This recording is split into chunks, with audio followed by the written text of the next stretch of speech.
going to take it. And I said, you want the truth or a lie? And he said, give me the truth first and then lie to me. And I said, I ain't. The truth, I'm not taking it. And he said, okay, what's the lie? I ain't taking it.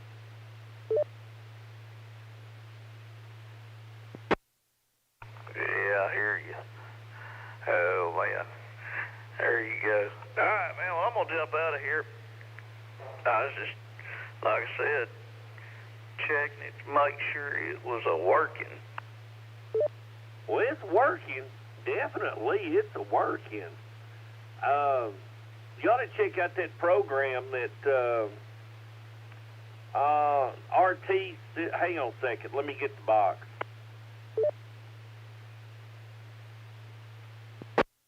I've got RT systems for this thing. It's in a box somewhere. I got to find it and get it on there. Get it on the computer. Yeah, I got one for it the other day. I didn't know that sucker had that many channels in this thing. And then I got one for my, I've got a THD7 that it takes up to the same amount of it, and it's a dual bander. And then I got one for my 5100, and I'm going to put that back on my Harley when I get it back from the shop. My motor decided it wanted to lock up on me, and it ain't got 32,000 miles on it. Well, that ain't no good. That's for sure. All right, BJ, like I said, I'm going to jump out of here. Go get me something to drink. And I got some medicine I need to take, too, so we'll catch up with you later. Whiskey 5 making green money. All right, Whiskey 5 making all that green money. AF5TX, we're going to be sitting here studying the computer. AF5TX.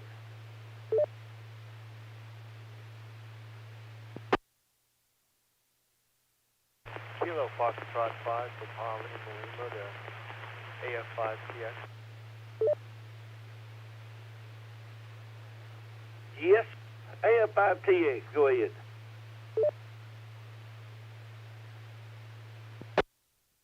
AF5TX, this is Kilo Foxtrot 5 from Harley and Lima. Huey Stevens, friend of Chaz Hazy. 1, he has recovered from COVID. 2, were you running the wrong oil in your hog? No, I wasn't running it. It had a factory defect.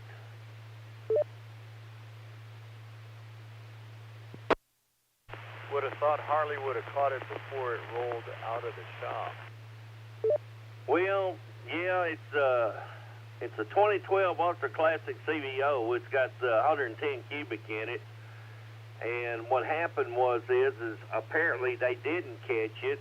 Where the bearing, the cam bearing goes in on the back cam, it started wallering out.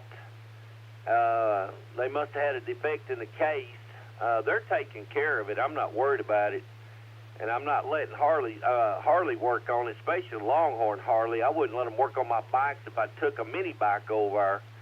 I've got a friend of mine that's been working on Harleys for about 40 years, and he even has his own shop. And I went by and took a look at it, and boy, you can see it. The cam, they put the wrong bearings in it when they put the high-performance cams in it from Harley.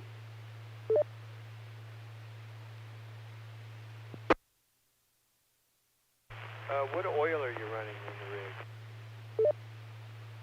I was running Harley in it for a while, then I went to Lucas.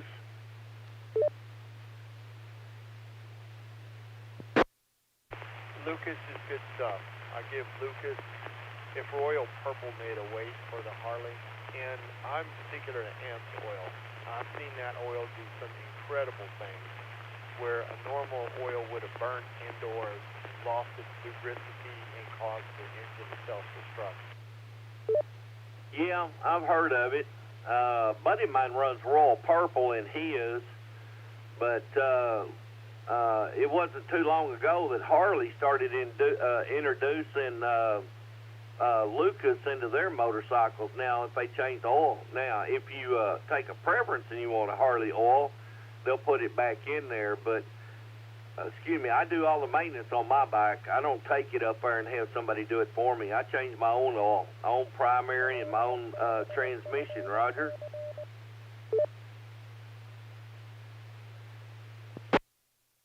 Roger, I know you to be a pretty hands-on guy. When we would have our discussions way back when, within the year, on basically 10 o'clock in the morning, he said, well, I got to go now. I got to go climb up my antenna tower and fix something.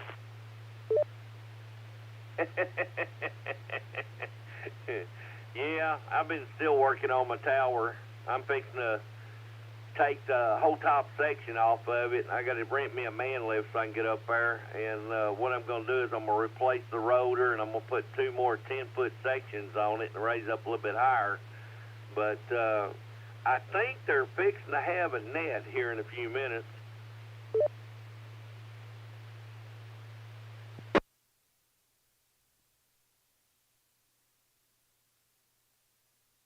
Roger that. I'm either waiting for Tom General, Billy Cheek, or somebody to ask if the repeater is needed. Yeah, I think they're fixing to have, let's see, what's that net? Net.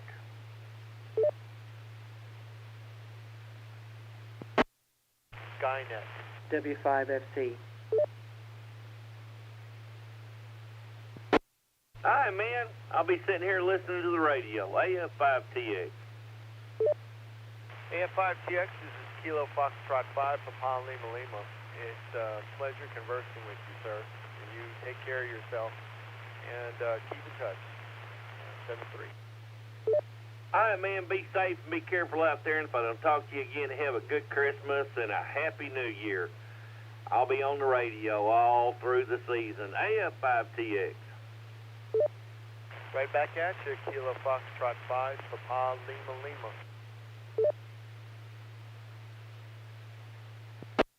And they got a minute to go to start Skynet.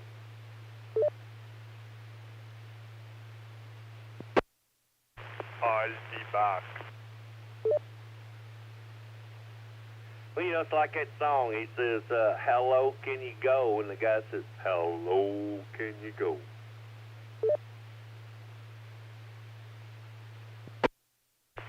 My name is Arnold Schwarzenegger. I drink strong beer. We do not drink wimpy beer.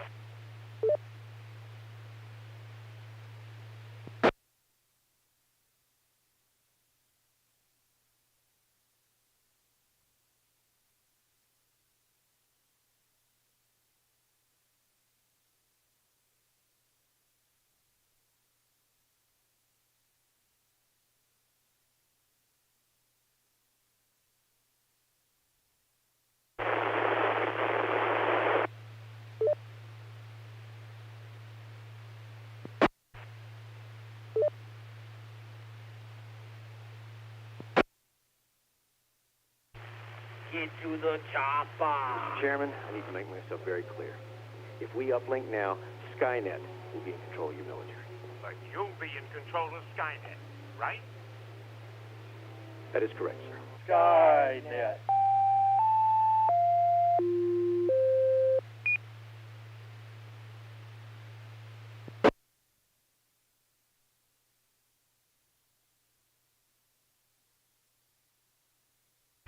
Here we go, boys and girls.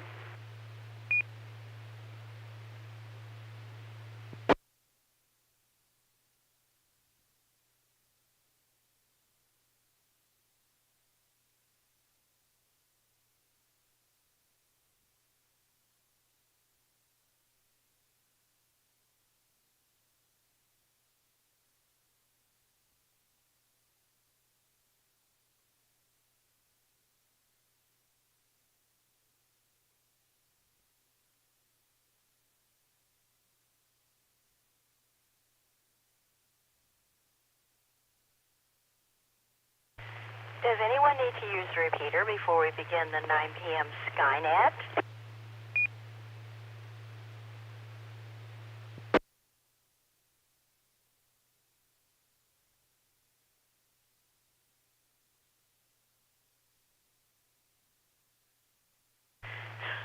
This is Whiskey Bravo 5 Oscar Zulu Lima. My name is Brenda, and I'll be your net control for this session of the DARC Skynet.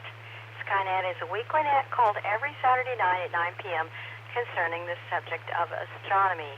Our purpose is to help amateurs become more familiar with the nighttime and daytime sky, astronomy, and space in general. This net is open to all amateurs interested in this topic, and we encourage your participation, comments, and suggestions for this net. Stations with priority or emergency traffic may enter the net at any time by using the # break break and your call sign. Is there any emergency or priority traffic?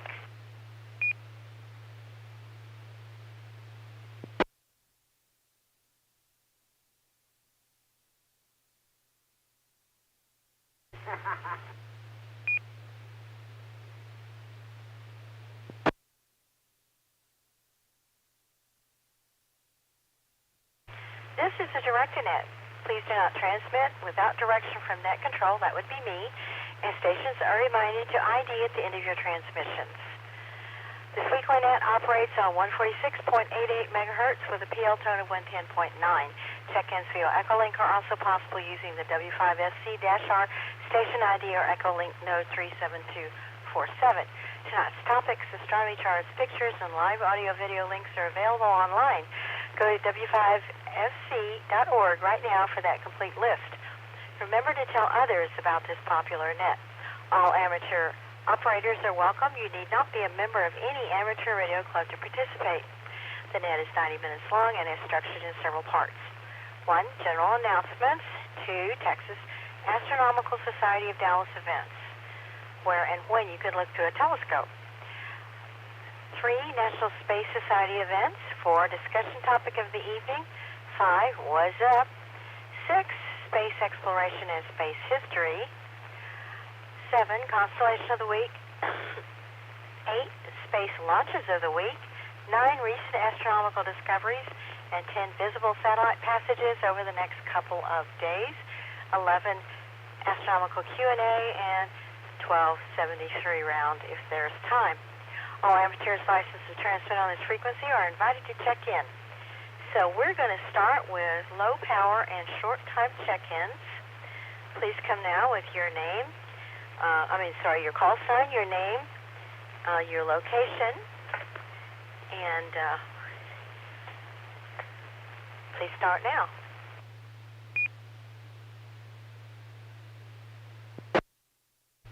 This is 5 Whiskey Oscar India, William, and Allen. Short time. Whiskey 5, Golf Uniform Sierra. It's Gus, far northeast Dallas, low power. Kilo Foxtrot 5, Papa Lima Lima, Huey, corner of Beltline and Plano Road, low power.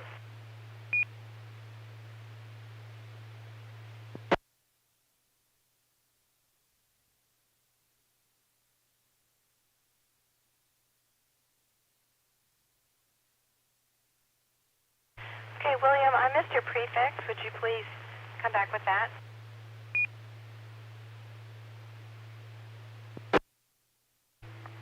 November 5 Whiskey Oscar India. Thank you. November 5, Whiskey Oscar India, William. Whiskey Golf Uniform Sierra, Gus. Kilo Foxtrot 5, Papa Lima Lima, Huey. Let's go with regular check-ins. Please come now. November 5, Bravo.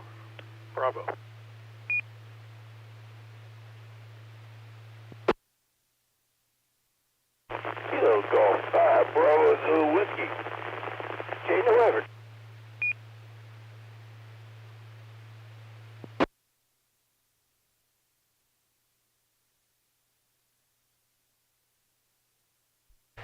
Kilo Echo 5, India Charlie X-Ray, Tom, Louisville.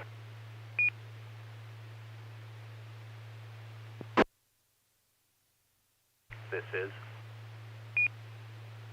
Alpha Golf 5, Papa Mike, Rich in Rockwall.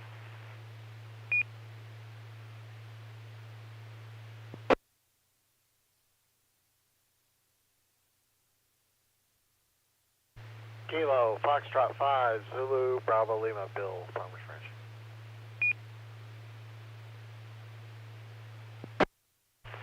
Kilo, Bravo 5, Delta, Mike, Charlie, Brian in Roanoke. Kilo, Golf 5, Uniform, Kilo, Uniform, David, Mesquite.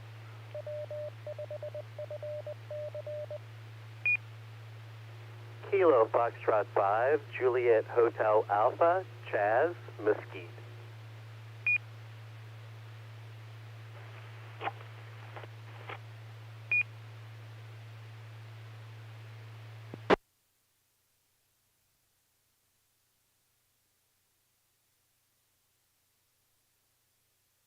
Okay, we'll pick these up. November 5, Bravo, Bravo, Bill.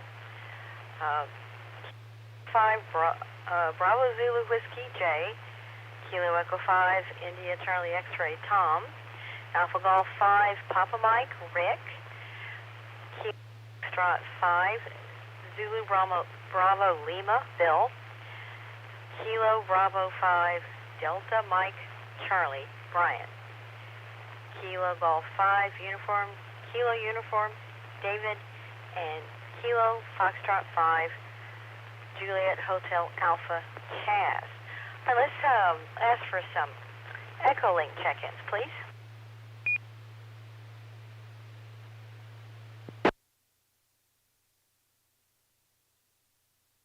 Flight Control, this is Whiskey 0, Mike, Bravo, Charlie, change to Spring. Bethany is not with me tonight. She's at her grandparents' house, but she does say Merry Christmas, everybody.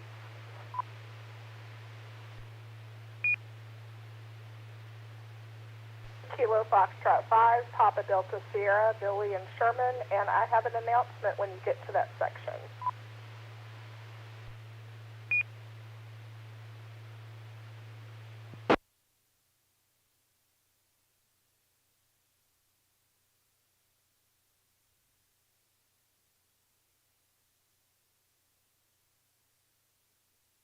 PD5, BPX, Rolls Point.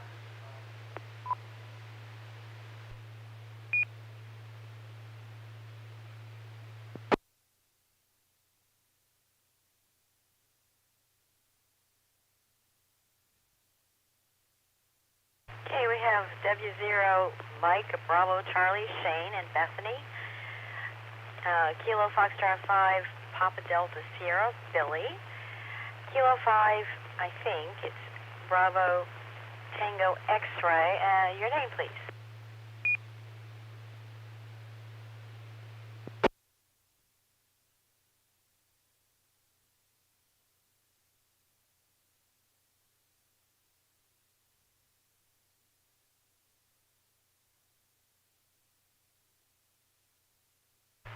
Well, nothing heard. So let's do some more general check-ins, please. Please come down.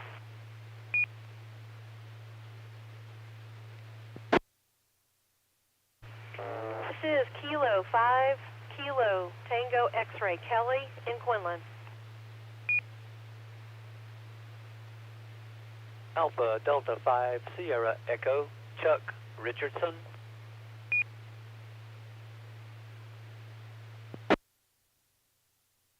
This is Kilo Charlie 5, Hotel Zulu Oscar, Robert in East Dallas.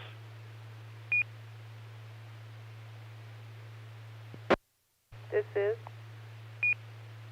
Kilo India 5, Golf Romeo Hotel, Melissa in Dallas.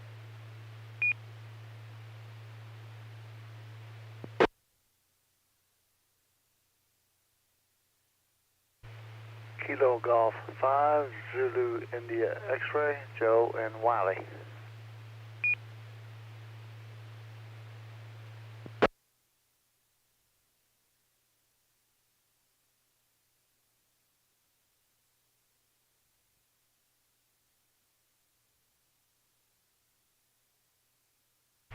Okay, we have Kilo 5, Kilo Tango X-Ray, Kelly. Alpha Delta 5, Sierra Echo, Chuck. Kilo Charlie 5, Hotel Zulu Oscar, I hope. Robert, correct me if I didn't get that right, please. You are correct. Kilo Charlie 5 Hotel Zulu Oscar, Robert. Reading my own writing is a problem. Kilo India 5, Golf Romeo Hotel, Melissa, and Kilo Golf 5, Zulu India X-Ray Joe. All right, well, let's go ahead and get started. We'll pick up some more check-ins later.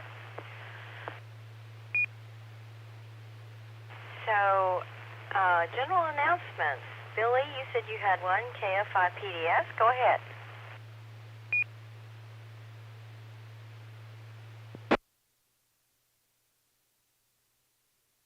Thank you, Brenda. For the 15th consecutive year, 3.916 megahertz is holding SantaNet. So for youngsters who want to go out and talk to Santa on amateur radio, they can do so.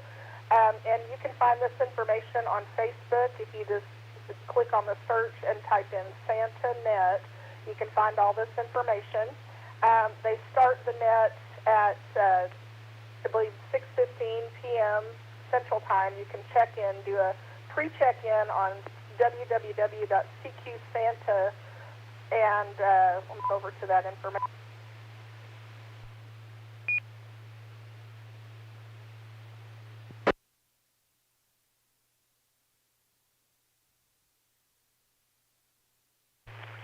Okay, thank you. Any other announcements?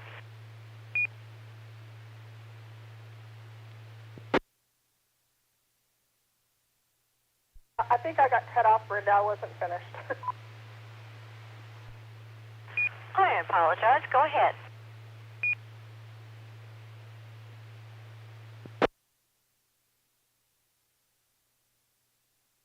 So in addition to the Facebook SantaNet, you can also, youngsters can go to noradsanta.org and track Santa live on Christmas Eve as he rounds the globe. In real time, you can watch him drop presents galore as he makes his way around the globe. It's really fun to watch.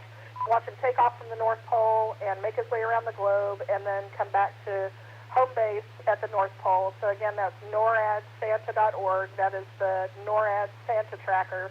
So for those who like to track those for the young and young at heart, you can have some Santa fun on amateur radio by going to the 3.916 megahertz net and noradsanta.org for the NORAD Santa tracker. So Merry Christmas, one and all, and have some fun tracking Santa. This is KF5PDS, back to net. Oh, thank you. Okay, anybody else have announcements?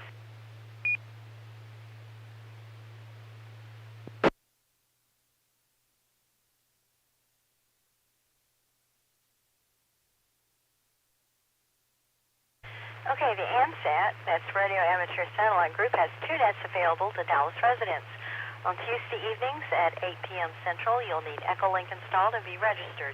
You can find the net under Groups and AMSAT. Also, a live audio link is available on their website. It's amsatnet.com. This net originates in Houston. The Dallas AMSAT Net East, Dallas-Fort Worth, Texas, is every Tuesday at 8 p.m. on this repeater, 146.88 megahertz PL, 110.9 on Tuesdays. Tom, N5HYP, is net control. All are welcome to check in. First Tuesday of the month is DARC Club Night, so there's no AMSAT East that night. Then Dallas AMSAT Net, Dallas-Fort Worth, Texas, is every Wednesday at 9 p.m. on the Arlington repeater, 147.14 megahertz, PL 110.9 megahertz positive offset. So, let's see.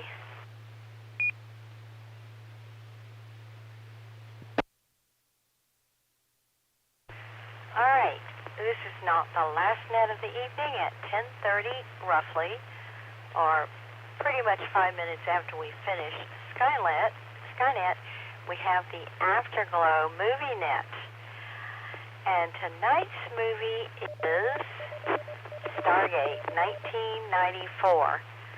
KE5ICX, would you like to read this thing that you have written about this movie?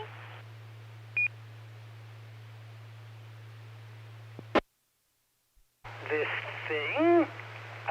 Okay, I will. Tonight's Afterglow info is as follows. Egyptologist and linguist Daniel Jackson, Ph.D., looked at the unmoving giant ring thing. It just sat there like an unplugged-in nightlight that could travel through time, but this one wasn't talking. The greatest minds from the U.S. Air Force, science, cosmology, and National Public Radio couldn't figure out what the thing did, much less how to turn it on. But Jackson had one distinct advantage none of these intellectual heavyweights possessed: a stint working at Radio Shack. That was important in solving this mystery. Every RS employee knew two things. One, how to say, "This is the last one I got. Will you take the demo unit?" And two, "We're all out of batteries for your Battery of the Month Club. You'll have to come back next month." Jackson found the critical cartouche at the bottom and back side of the ring. It said in ancient Egyptian, "Install AA batteries here." Jackson did, and the device came to life. Kirk Russell saw the machine also come to life, and knowing his career was laughably in free fall, disappeared into the activated device wearing some military uniform he found in a secret base locker. Jackson rolled his eyes, asked for volunteers, and headed into the ring thing. Join us for what started the 9 million episode TV series Stargate, the movie of 1994, tonight at 10:30. Be there or be square. Back to net control. Thank you, Tom. And you can keep up with all DARC nets, events, and activities by going to the club website at w5fc.org. Okay, this is WB5OZL. Do we have any new check-ins?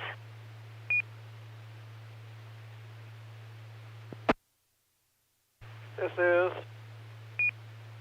Kilo Golf 5 Whiskey Victor Lima, James, North Carolina.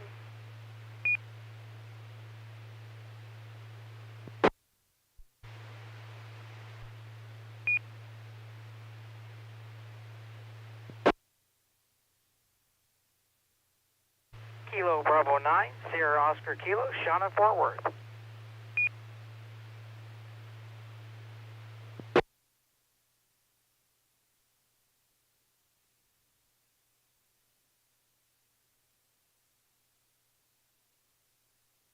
Okay, we have Kilo Golf 5 Whiskey Victor Lima, James, and Kilo Bravo 9 0 Oscar Kilo, Sean. All right, thanks for checking in, everybody.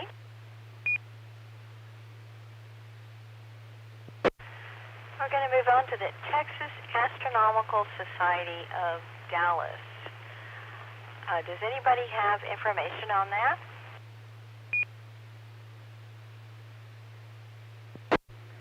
KF5JHA.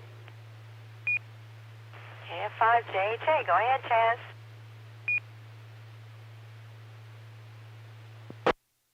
Thank you, Brenda. Good evening, everyone.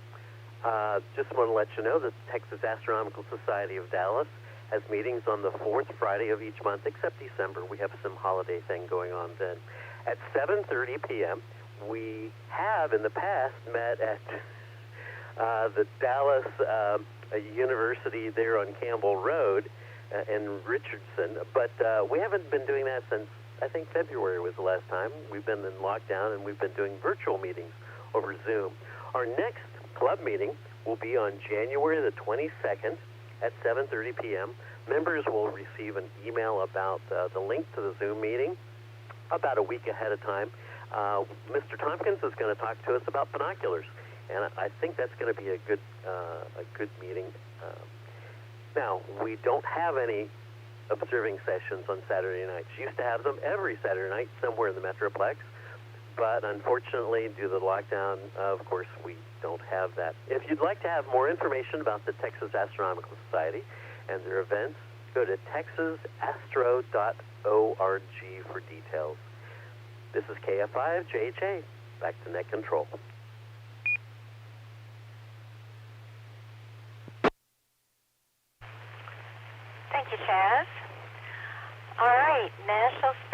Society events. N5BB, Bill, do you have something for us?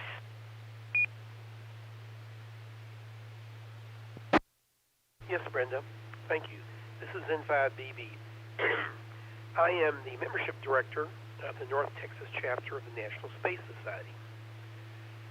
We normally meet at a restaurant in Irving the second Sunday afternoon of each month, but because of the coronavirus, we've been doing everything virtual. Our last meeting was this previous Sunday, December the 13th, and our speaker was from NASA,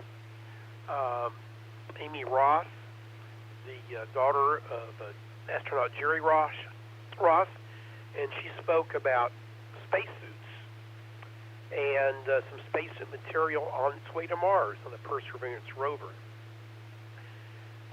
The previous meeting last month in November was Daniel Delago of SpaceX.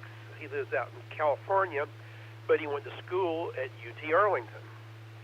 And he talked about space careers. People wanting to get into careers for NASA or SpaceX or the other contractors. If you, our next meeting, a virtual one, is going to be on January the 10th, Sunday afternoon at 4 p.m. I don't yet know the topic, exact topic, but it should be a presentation by one of our members about space, either asteroids or Mars. I don't know exactly, or upcoming space launches. I don't know exactly which one it is, but it's going to be one of those kind of things. It won't be anybody from NASA. If you would like to listen in to one of our meetings, or if you would like to look at the recorded presentations I have from previous meetings, like Amy Ross from NASA about the spacesuits, or the guy from SpaceX about space careers, I will be glad to let you listen to one of the saved meetings. To do that, you need to send me an email, space@byram.net. That's SPACE at BYROM.net. That's Byram, like read-only memory, BYROM. And I'd be glad to send you a link to that. I think that's all I've got right now. Unfortunately, with the shutdowns,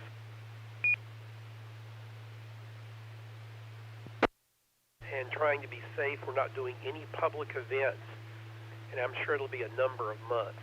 This is a National Space Society policy to keep all of our members and the public safe. That's all I got in 5BB. Thank you very much.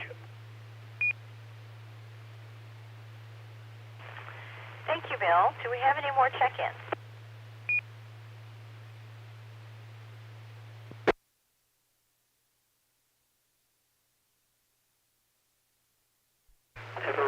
Right. Our discussion topic for the evening is Artemis, return to the moon and beyond. Last week here on Skynet, N5BB invited us all to a virtual lecture with the National Space Society of North Texas, and several of us accepted. The talk was by Amy Ross, who is on the team to develop spacesuits for their Artemis project and ultimately travel to Mars. The team has sample fabrics headed to Mars now on Perseverance in order to study their resilience in the Martian environment. Thanks, Bill, for inviting us to this extremely fascinating lecture. Also, lately there's been a lot of excitement from NASA because they've announced the astronaut team, potential team that will train for the next moon landing.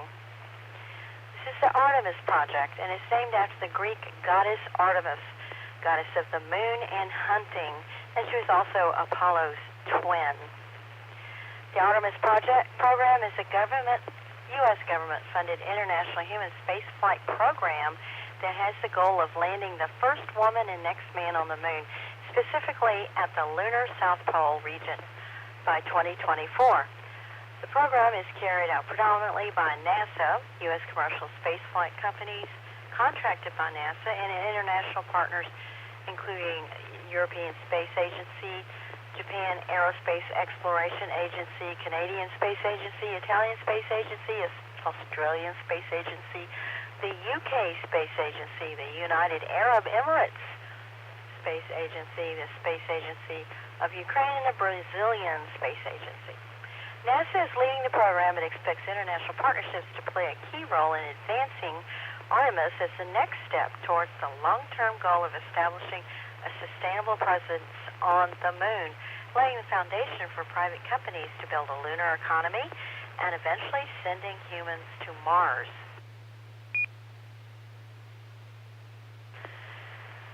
So they'll travel in the Orion Multi-Purpose Crew Vehicle. It's a class of partially reusable spacecraft used in NASA's human spaceflight programs, consisting of two components: a crew module manufactured by Lockheed Martin and a European service module manufactured by Airbus Defence and Space. The spacecraft are designed to support crewed exploration beyond low Earth orbit. Orion is equipped with solar power, an automated docking system, a glass cockpit, interfaces modeled after those used in the Boeing 787 Dreamliner. It can support a crew of 6, up to 21 days undocked and up to 6 months docked. A single AJ-10 engine provides the spacecraft's primary propulsion, while 8 R4D-11 engines and 6 pods of custom reaction control system engines developed by Airbus provide the spacecraft's secondary propulsion. Although compatible with other launch vehicles, Orion is primarily designed to launch atop a Space Launch System, that's the SLS, with a Tower Launch Escape System. The SLS is a United States Super Heavy Lift Expendable Launch Vehicle, which has been under development since its announcement in 2011. The main launch vehicle planned to be used for the Artemis lunar program, and as of May 2020 is the United States Space Launch System, SLS. NASA is required to utilize SLS Block 1 by the U.S. Congress to lift a payload of 95 tons to low Earth orbit and will launch Artemis 1, 2, and 3. The later Block 1B is intended to debut the exploration upper stage and launch the notational Artemis 4 through 7. Block 2 is planned to replace the initial shuttle-derived boosters with advanced boosters and would have a LEO capacity of more than 150 tons, again as required by Congress. Block 2 is intended to enable crew launches to Mars. The SLS will launch the Orion spacecraft and use the ground operations capabilities and launch facilities at NASA's Kennedy Space Center in Florida. Some variations of the SLS launch manifest have all the blocks being active at the same time rather than one block replacing the last, as is common with launchers.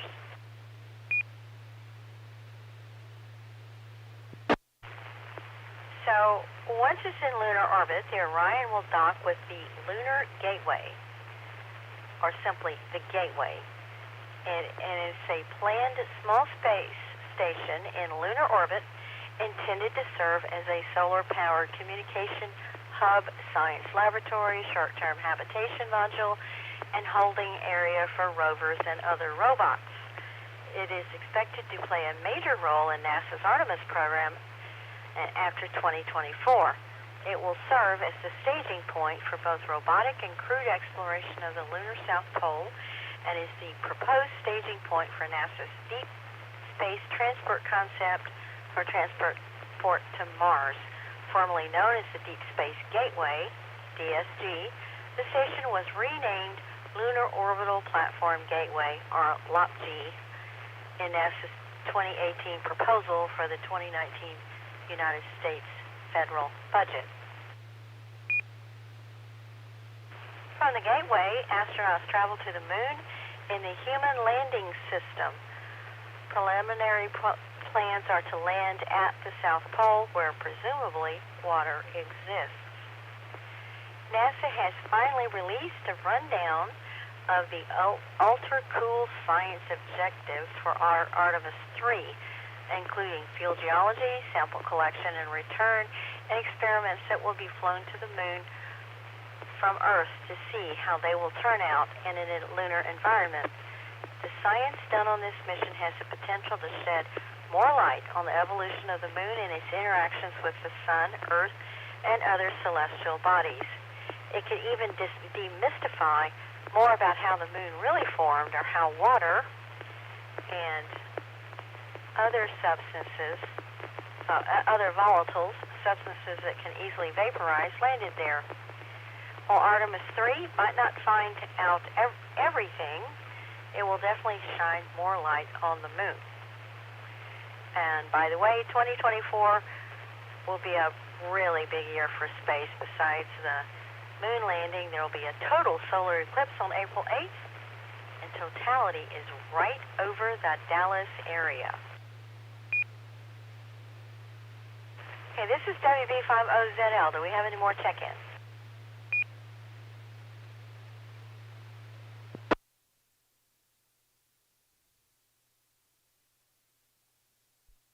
Relay. Go ahead.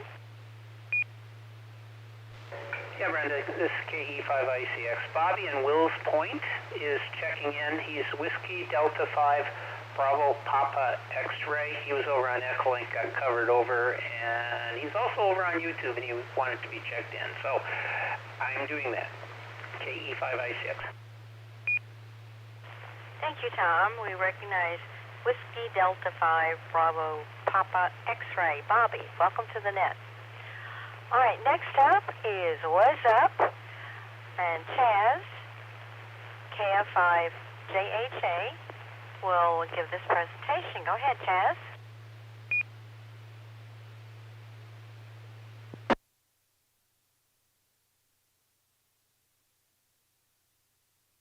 Thank you again, Brenda. This is KF5JHA Chaz. My degree is in astrophysics, and I'm the astrophysics lab manager at Dallas College on the Brookhaven campus.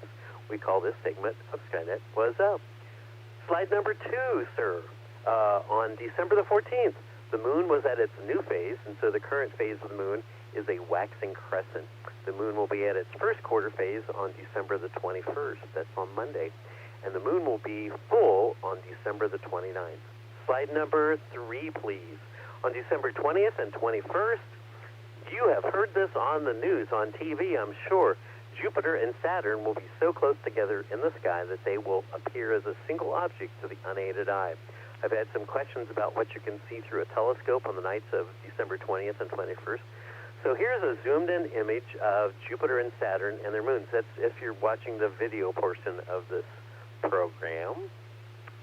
The image will vary from telescope to telescope, and how much you will see will be determined by the aperture of the telescope, the eyepiece, magnification, field of view, and those kind of things.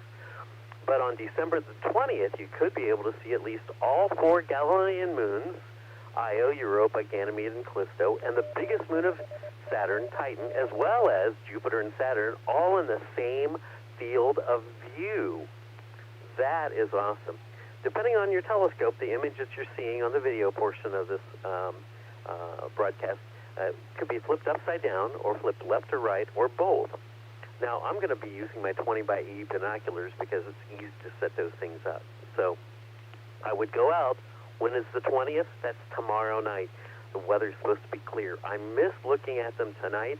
I was distracted, and by the time I went out and looked, they had already set, so I missed them tonight. But they were really close together tonight. Okay, slide number 4, please. On December the 23rd, the moon and Mars will be in conjunction, so that crescent moon's going to be going by Mars not too far from now, just a few days from now. Look at them in the high southern evening sky. Slide number 5.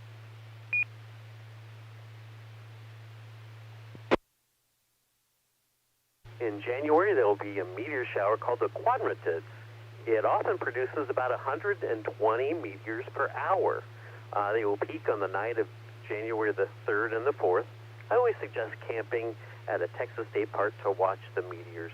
For details about meteors and meteor showers, visit the American Meteor Society at amsmeteors.org or the International Meteor Organization at imo.net.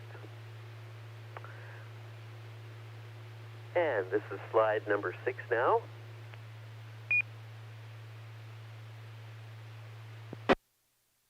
The next Texas Astronomical Society meeting, I said earlier, was January the 22nd. That would be the year 2021 at 7:30 with Stephen Tompkins talking about binoculars. Once again, if you want to find out about information for the Texas Astronomical Society, go to texasastro.org for details. Now, slide number 7. Do any of you out there in Radio Land have any questions or need a fill on what I've told you? Or do you have just a general astronomy question? I don't know everything, but I may know the answer to your question. Come now with your call sign if you have a question.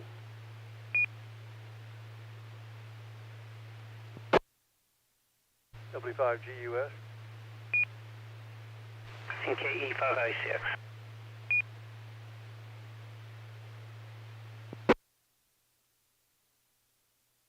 So I guess we have a queue of Gus and Tom. Gus, it's you. You're up first. All right, thanks. Could you repeat the times for the before we would miss the I guess it's the conjunction on the next not tonight. You missed it. About the next night. So on December the 20th, that's tomorrow night, at dusk, you'll be able to see Jupiter and Saturn so close together that they'll appear as a single object. The next night, they won't be quite as close together, although the news media has picked up December 21st for some reason, but for us, here in the United States, December 20th is when they will be closest to us, closest together to each other. They're actually closest to each other during the daytime on the 21st, but then they spread apart by the time it gets to the evening. So for us, December the 20th, that's tomorrow night, in the evening sky. Did that give an answer to your question, Gus?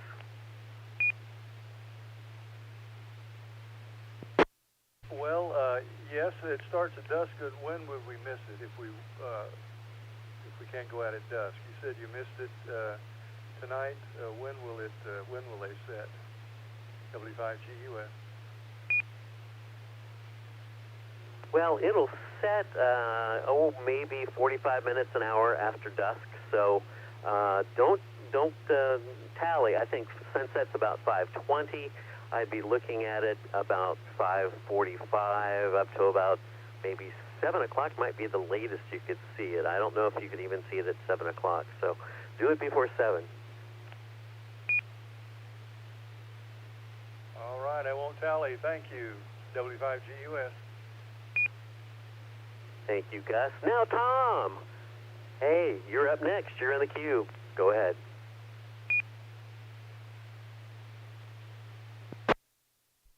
Well, thanks, Jazz. Well, one of the things that I found, I took the 20 by 80 Celestron binoculars out, and I set it up in the backyard there, and I had right at dusk. That was 2 nights ago, and they were further apart. But I was having some trouble. I could make it out just fine. I could make out Jupiter, I could make out Saturn, but I was having a hell of a time trying to focus in. I did the, one eye is like, I don't know, nearsighted, the other one's farsighted, and I zeroed in on the right eyepiece to get it so that it would work. But one of the things that I had, this is sort of a refractor, I guess, but I was getting kind of a rainbow effect. Is there anything I can do about that? Is this just because the objects are so bright?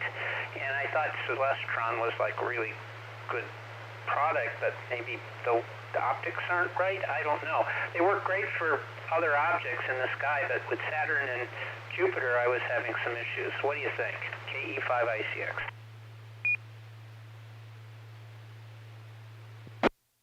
So let me ask you a question first, Tom. Were they in focus in both the left and the right side of the binoculars for you, or were they out of focus on one side?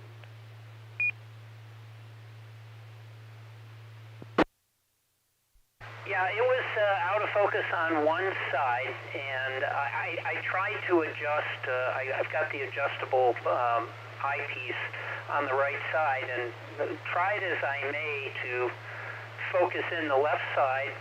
Fine, I could never get the right side to work. Maybe I'm blind in my right eye. What do you think? Well, sometimes that, right, you're correct. What you do with those pair of binoculars, I have an exact same pair of 20 by 80 Celestron binoculars. So there's a center focus, so you center focus, but using just the left eye with that center focus, get it as focused as you can, then close your left eye and then open your right eye and then focus with the individual focus on the right-hand side, and it might be outside your range of what your eye is doing. And so if one side is focused and one side is not, you might get those rainbow streaks. That's one of the things. It is possible that optics could be a problem, but usually not with Celestrons. So I think it's probably a focus problem with your right eye. Does that make sense to you? KF5JHA.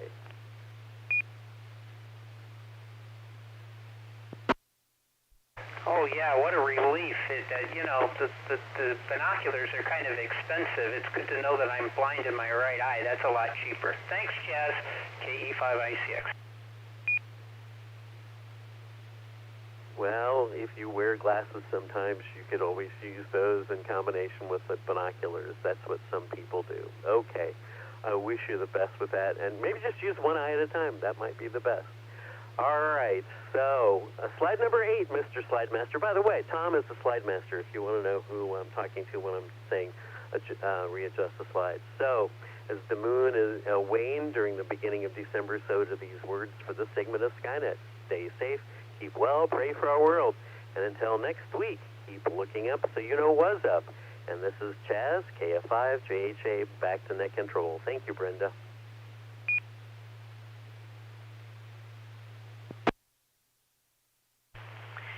Thank you, Chaz. But I'm going to put you right back to work, because the next segment is Miss Carolyn's Constellation of the Week. Chaz, KF5JHA, are you ready?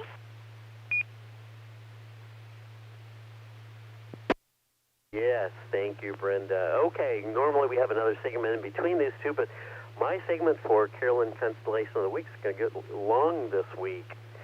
So, slide number 9, Mr. Slide Master. Tonight I wanted to talk about the skies instead of Miss Carolyn's Constellation of the Week. And not the sky that we'll see tonight or tomorrow night or over the next week, but rather something that will be that happened over 2,000 years ago, the Star of Bethlehem. Before we delve into the science, we need to know some facts. What is the description of the star and when did it occur? We need to have that information to help narrow things down. To get some basic information, we need to actually first go to the Bible. Let's begin with the 2nd chapter of Luke, verses 1 to 7. Actually, verses 2 through 7, I believe. In those days, Caesar Augustus issued a decree that a census should be taken of the entire Roman world. This was the first census that took place while Quirinius was governor of Syria, and everyone went to their own town to be registered. So Joseph went up from the town of Nazareth in Galilee to Judea to Bethlehem and the town of David, because he belonged to the house and lineage of David. He went there to register with Mary, who was pledged to be married to him and was expecting a child. While they were there, the time came for the baby to be born, and she gave birth to their first born son. She wrapped him in clothes and placed him in a manger, because there was no guest room available for them.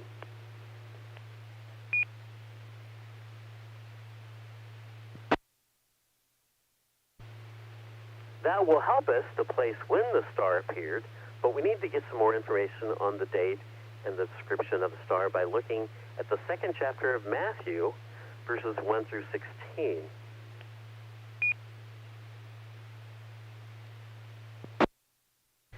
After Jesus was born in Bethlehem in Judea during the time of King Herod, Magi from the east came to Jerusalem and asked, "Where is the one who has been born King of the Jews?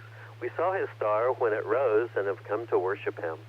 When King Herod heard this, he was disturbed, and all Jerusalem with him. When he had called together all the people's chief priests and teachers of the law, he asked them where the Messiah was to be born. In Bethlehem in Judea, they replied, for this is what the prophet has written. And this is in quotation. But you, Bethlehem, in the land of Judea, are by no means the least among the rulers of Judea. For out of you will become a ruler who will be a shepherd, my people Israel.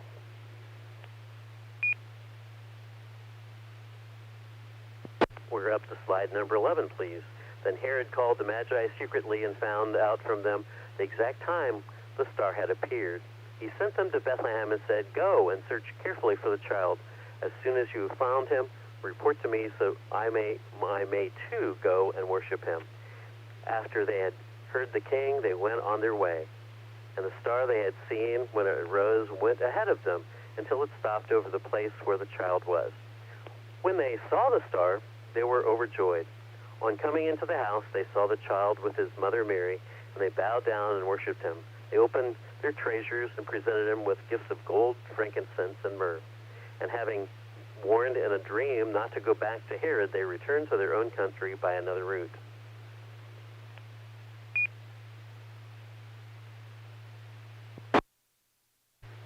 And when they had gone, the angel of the Lord appeared to Joseph in a dream. Get up, he said. Take the child and his mother and escape to Egypt. Stay there until you hear, for Herod is going to search for the child to kill him.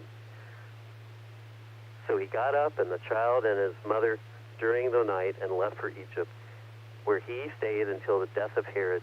And so was fulfilled what the Lord had said to the prophet, out of Egypt I called my son.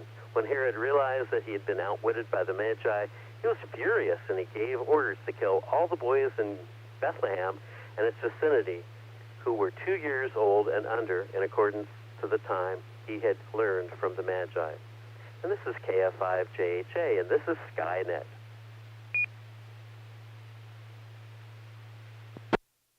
Okay, there's a lot of information in there. So, slide number 13. Since some historical figures are listed, we can find out when they lived to narrow down the time. Octavius was awarded the title of Augustus in 28 BC. His full title was Caesar Augustus, and he lived until the year 14 AD. Now let's look at Herod. Herod is a title, and it is generally agreed that Herod in this part of the Bible refers to Herod the Great. A Jewish historian, Flavius Josephus, wrote 2 entire scrolls on Herod the Great. Many Josephus manuscripts place the death of Herod the Great around 4 BC, and the famous astronomer Kepler, when he had refined the motion of the planets, decided to try to find out the Star of Bethlehem and wrote 2 books on the topic. Kepler looked at the years 7 to 4 BC and couldn't find the star. But what we now understand is that the earliest manuscripts of Josephus actually date Herod's death at around 1 BC, not 4 BC. There may have been a copying error in the later manuscripts of Josephus. This gives us another 3 years in which to look for the star.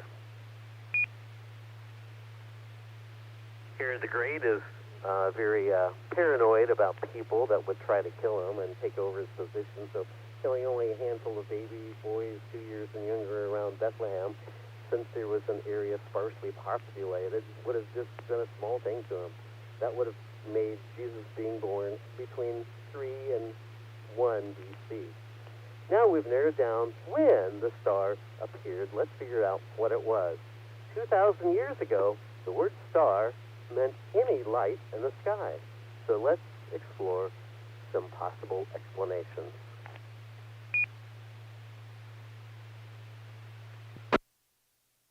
Slide number 14. Meteors are streaks of light across the sky that last a fraction of a second, or maybe as long as a minute. A meteor is just a small piece of debris that runs into the Earth's atmosphere, and the friction is so great that they burn up. A very bright meteor called a bolide can be very impressive, and I've seen a number of bolides during my observing sessions, but the Star of Bethlehem was a much longer lasting thing. So what about a meteor shower or a meteor storm? Meteor storms were frightening and usually considered as evil rather than good, so we'll rule that out.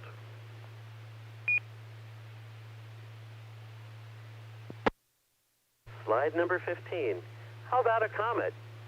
Comets are dirty snowballs that, when they get close to the sun, form a tail, actually two tails, of material from their melted ices and dust. Comets could last for days, weeks, or even months in the sky, but they were also considered signs of a bad omen. Also, the Chinese, who were very good sky watchers, did not record a comet during the years 3 to 1 BC.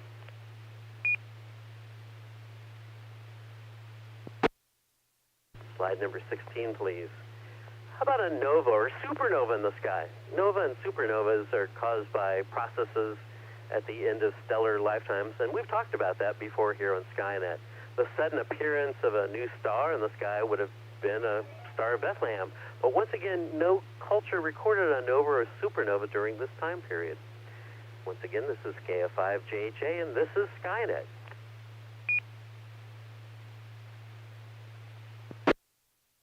Slide number 17, please. There are wandering stars that we call planets. Planete means a wandering star, by the way. I regularly talk about the dance of the planets across the sky, and just did so on What's Up just a few moments ago. The planets move, but in a way that is not understood until the time of Kepler. Most of the time, the planets move from west to east against the background of stars, but one or more times a year, they go backwards, what we call retrograde motion. This is caused by a faster-moving Earth catching up and passing slower planets in their orbits, or vice versa. It is like you passing a slower car on I-635. The slower car appears briefly to be going backwards compared to the background buildings, but both of you and the slower car are still going in the same direction. That is why the planet appears to stop and change directions.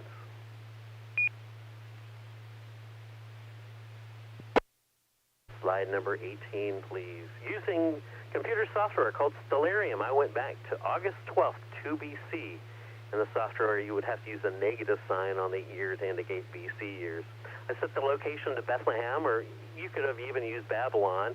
That would be a good choice, since that's where the Magi originated from. More on the Magi later, by the way. On August the 12th, 2 BC, the planets Venus and Jupiter were in conjunction. Hey, we've heard about a conjunction happening tomorrow night, too, haven't we? The planet, let's see now, the two planets were so close to each other in the sky. Jupiter is considered the king planet, and Venus is the woman or the mother planet. This was actually a very close conjunction, and this kind of thing would happen rarely, but a series of events like this is really fascinating. Slide number 19.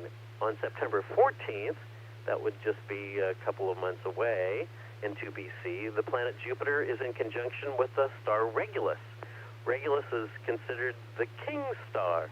The king planet and the king star being in conjunction is significant, but once again, this happens every 12 years. Slide number 20, please. Remember retrograde motion? On November the 27th, 2 BC, Jupiter stops and goes backwards in that retrograde motion. Slide number 21. Then Jupiter passes by Regulus again for a second time on February the 15th, 1 BC. 2 passes by of Jupiter and Regulus. Slide number 22. On March 29th, 1 BC, Jupiter stops again and resumes its regular eastward motion. Slide number 23, please.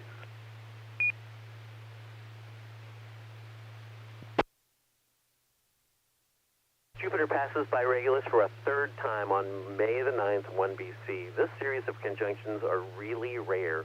Also, Jupiter just traced out a halo or crown around Regulus, the king star. But one more event makes this series of conjunctions even more unique.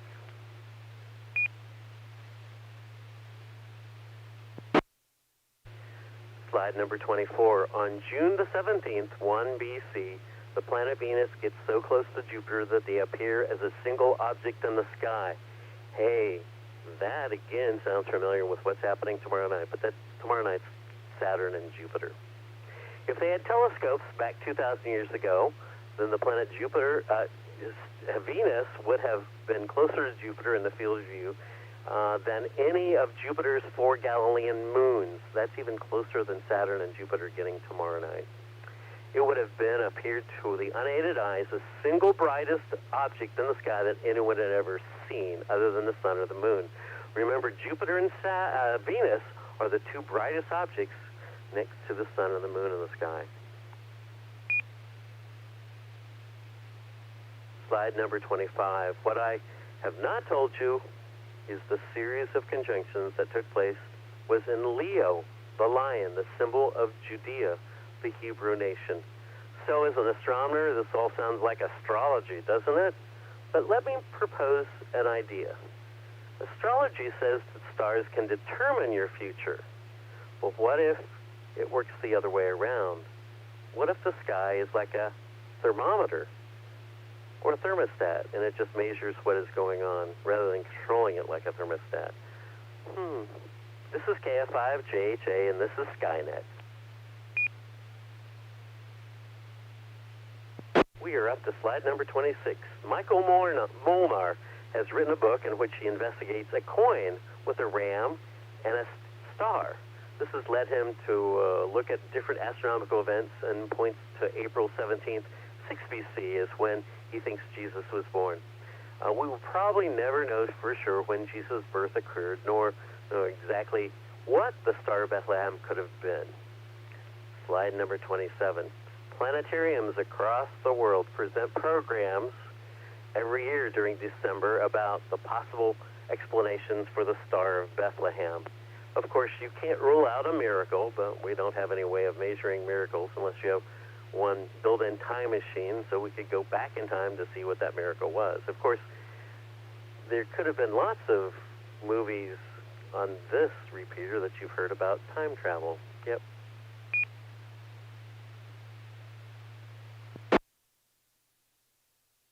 Slide changer. I'm going to skip the next slide, slide number 28. I'm going to go to slide number 29, please. By the way, we don't know how many wise men or magi that there were. The Bible only lists 3 gifts, and so it's been inferred that there were 3 wise men. It's likely that an entire caravan of people accompanied these magi. Who were the magi? There are 2 main lines of thought. The first is that the descendants of the prophet Daniel, there is no record of Daniel leaving Babylon and returning to Israel, so they could have been descendants of Daniel. The second idea is that there were Zoroastrian priests living in Babylon that were astrologers. That makes sense. The current Zoroastrian religion makes note of this traveling to honor Jesus' birth as part of their past. I've even talked with a DFW resident who is a Zoroastrian about the Magi as part of their heritage, and she's confirmed it.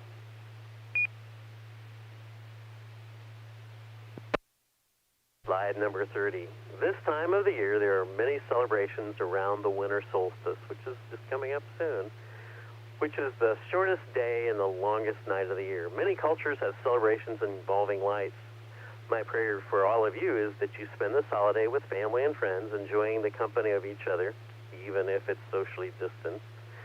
My youngest daughter, when she was around 4 years old, said that relationships were the most important thing. Wow, we need to learn from that 4-year-old. Slide number 31. I'm giving you a list of the resources I've used, including the Stellarium software. Stellarium.org is where you can go to get that free software. If you want more information about the Star of Bethlehem, you can visit the website bethlehemstar.com. And if you want to find the book that I mentioned that Michael Molnar did, it's called The Star of Bethlehem, Michael Molnar, M-O-I-N-A-R, and it's listed on Amazon.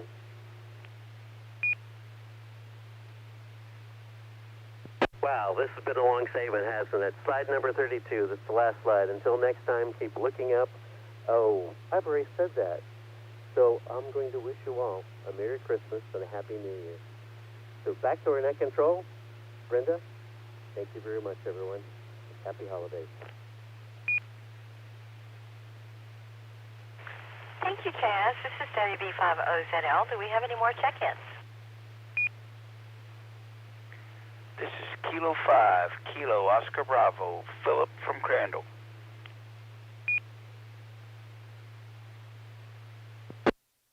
Alpha Foxtrot 5, Tango X-Ray, BJ from Crandall.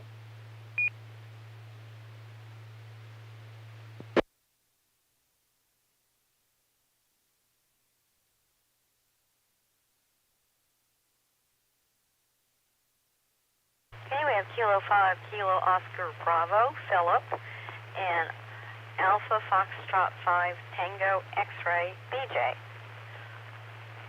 All right, next up, space launches for the week. I'd like to ask Tom, KE5ICX, to present this.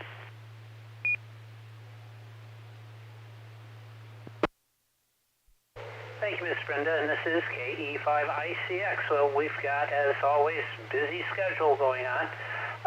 Coming up December 18th. Is that today? Oh, wait. That's the Soyuz. I don't know if that launched or not. Let me go to the 19th. I had a day here that before. We have on Launch Complex 39A at Cape Kennedy, Florida, SpaceX Falcon 9 rocket will launch a classified spacecraft payload for the U.S. National Reconnaissance Office. The mission is designed and designated as NROL 108. The first stage booster is expected to attempt to return to the launch site, landing at Cape Canaveral Air Force Station.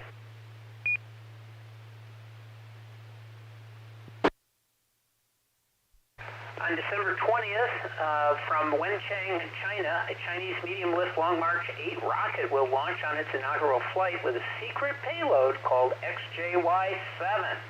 On December 28th, Soyuz will launch from Sinamari, French Guiana. An Ariane Space Soyuz rocket designated VS-25 will launch on a mission from the Guiana Space Center in South America. The Soyuz will carry into polar orbit the second Composite Spatial Optique military reconnaissance satellite for CNES and DGA. The French Defense Procurement Agency. The CSO-2 rocket or satellite is the second of 3 new generation high-resolution optical imaging for the French military, replacing the Helios 2 spy satellite series. Soyuz 2.1B or Soyuz STB rocket will use the Frigate upper stage. Oh, that's it. That's all I got for right now. These are flights that are definitely have launch dates. Back to net control. This is KE5ICX. Okay, Tom, thank you. Next up, recent astronomical discoveries. This article entitled Dark Storm on Neptune Reverses Direction, Possibly Shedding a Fragment. And if you can see the visual on it, you'll see Neptune is such a pretty object, and there's this big dark spot. So if you can't look at the stream, you could, this is on ScienceDaily.com, and I'm sure it's on other sites as well. Astronomers using NASA's Hubble Space Telescope watched a mysterious dark vortex on Neptune abruptly steer away from a likely death on the giant blue planet. The storm, which is wider than the Atlantic Ocean, was born in the planet's northern hemisphere and discovered by Hubble in 2018. Observations a year later showed that it began drifting southward toward the equator, where such storms are expected to vanish from sight. To the surprise of observers, Hubble spotted the vortex change direction by August 2020, doubling back to the north. Though Hubble has tracked similar dark spots over the past 30 years, this unpredictable atmospheric behavior is something new to see. Equally as puzzling, the storm may not be alone. The storm was not alone. Hubble spotted another smaller dark spot in January this year that temporarily appeared to be near its larger cousin. It might possibly have been a piece of the giant vortex that broke off, drifted away, and then disappeared in subsequent observations. We're excited about these observations because this smaller dark fragment is potentially part of the dark spot's disruption process, says Michael H. Wong of the University of California at Berkeley. This is a process that's never been observed. We have seen some other dark spots fading away and they're gone, but we've never seen anything disrupt, even though it's predicted in computer simulations. The large storm, which is 4,600 miles across, is the fourth dark spot Hubble has observed on Neptune. since 1993.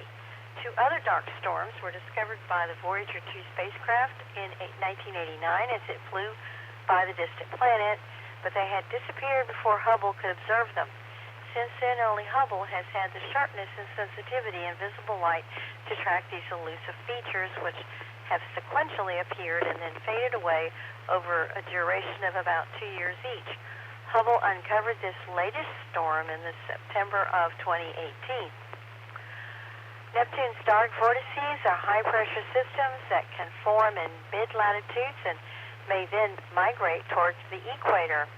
They start out remaining stable due to Coriolis forces, which cause northern hemisphere storms to rotate due to the planet's rotation.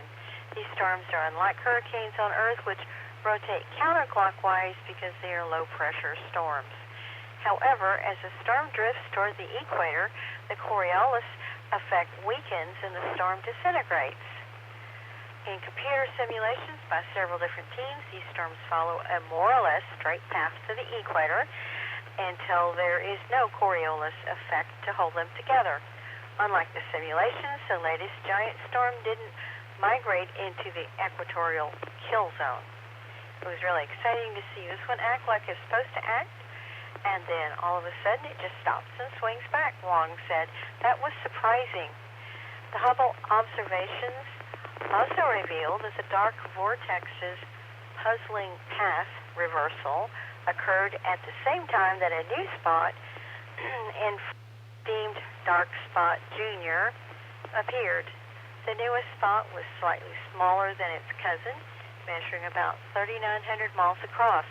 It was near the side of the main dark spot that faces the equator, the location that some simulations show a disruption would occur. However, the timing on the smaller spot's emergence was unusual. When I first saw that small spot, I thought the bigger one was being disrupted, Wong said. I didn't think another vortex was forming because the small one is farther towards the equator. So it's within this unstable region, but we can't prove the two are related. It remains a complete mystery. It was also in January that the dark vortex stopped its motion and started moving northward again, Wong said. Maybe by shedding that fragment, that was enough to stop it from moving towards the equator. The researchers are continuing to analyze more data to determine whether remnants of Dark Spot Junior persisted through the rest of 2020. It's still a mystery how these storms form, but this latest giant dark vortex is the best studied so far. The storm's dark appearance may be due to an elevated dark cloud layer and could be telling astronomers about storm's vertical structure. Another unusual feature of the dark spot is the absence of bright companion clouds around it, which were present in Hubble images taken when the vortex was discovered in 2018. Apparently, the clouds disappeared when the vortex halted its southward journey. The bright clouds form when the flow of air is perturbed and diverted upward over the vortex, causing gases to likely freeze into methane ice crystals. The lack of clouds could be revealing information on how spots evolve, say researchers. Hubble snapped many of the images of the dark spots as part of the Outer Planet Atmosphere's Legacy, OPAL, program, a long-term Hubble project led by Amy Simon of NASA's Goddard Space Flight Center in Greenbelt, Maryland, that annually captures global maps of our solar system's outer planets when they are closest to the Earth in their orbits. OPAL's key goals are to study long-term seasonal changes as well as capture comparatively transitory events such as the appearance of dark spots on Neptune or potentially Uranus. These dark storms may be so fleeting that in the past, some of them may have appeared and faded during multi-year gaps in Hubble's observations of Neptune. The OPAL program ensures that astronomers won't miss another one. We wouldn't know anything about these latest dark spots if it wasn't for Hubble, Simon said. We can now follow a large storm for years and watch its complete life cycle. If we didn't have Hubble, then and we might think the great dark spot seen by Voyager and at 1989 is still there on Jupiter, just like on Neptune, just like Jupiter's great red spot. And we wouldn't have known about the 4 other spots that Hubble discovered. Wong will present the team's findings December 15th at the fall meeting of the American Geophysical Union. The Hubble Space Telescope is a project of international cooperation between NASA and ESA. NASA's Goddard Space Flight Center in Greenbelt, Maryland, manages the telescope. The Space Telescope Science Institute in Baltimore, Maryland, conducts Hubble science operations. STSCL is operated by NASA by the Association of Universities for Research in Astronomy in Washington, D.C. All right. That's the end of that. That is in ScienceDaily.com. This is WB5OZL. Do we have any more check-ins? This is Kilo Charlie 5, Mike Papa Oscar, Jamie, mobile.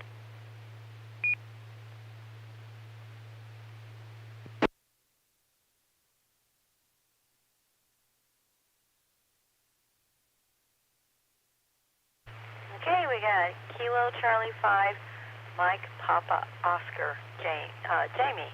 Thank you for joining us. All right, next up, visible satellite passages over the next couple of days. Going to call on Tom, KE5ICX. Go ahead.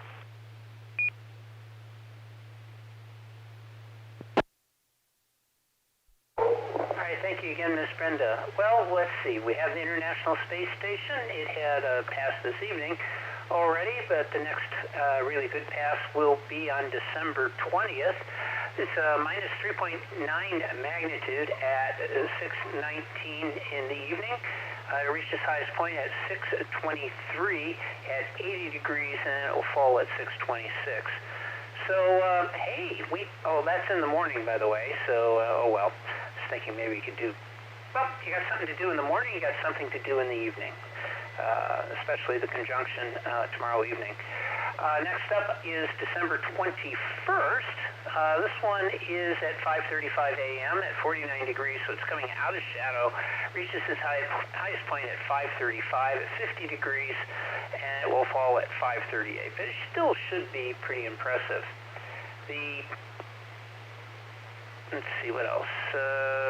21st. Okay, got that. Next is the X-37B. This is the unmanned winged U.S. Air Force super secret spacecraft that's in long duration flight. I think it's been up there for several months now.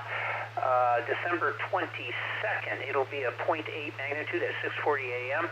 It'll reach its highest point at 6:44. That's at 74 degrees, and it'll fall at 6:47 to the east-northeast. The next one will be December 24th. That's a 0.8 magnitude as well, 6:21 in the morning, 25 degrees out of the west to reach its highest point at 6:23 at 50 degrees, and it'll fall to the north-northwest at 6:26. And then finally, let's see, that's the 24th, right? Yes.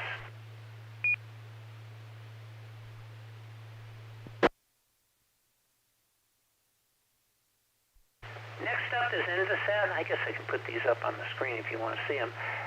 December 22nd, we'll have a 2.9 magnitude at 6:23 in the morning. It'll reach its highest point at 6:28 at 77 degrees, and will fall to the west-northwest at 6:33. The December 25th, Christmas Day, there is 2 passes. I'm sorry. Let me get this right. Yeah, there are 2 passes, but the one that we can see is 3.1 magnitude at 6:12 a.m. It'll reach its highest point at 6:17. That's almost directly overhead at 82 degrees. It falls to the east, south, to east, so that's a full pass. On December 27th, that's the one that has a couple of passes that are pretty good. That would be a 3.1 magnitude at 6:37, reaches its highest point at 6:42, and it falls at 6:47. That's a full pass. And then another one follows in the evening, 3.6 magnitude at 17:47, In the evening, it'll reach its highest point at 1752. At 64 degrees, and it'll fall at 1757. I know you're all thinking, oh boy, this just goes on and on, right? Well, that's okay, because you can go to heavens-above.com and you'll get all this cool information. You just simply plug it in, your longitude and latitude, and you can get this information for the satellites that are going over. You can also do this for amateur radio satellites as well. No special program required, just your longitude and latitude on the website. And it will work really well. Let's see here. You may have to scratch everything I told you, because apparently my login has disappeared. So I don't know. Maybe these are not right. But I filled up some time. Back to all of you. This is KE5ICX.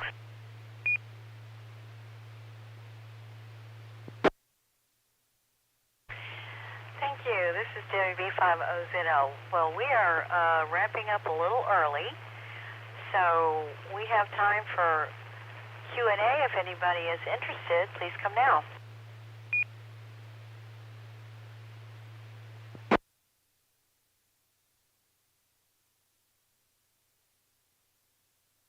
N5BB.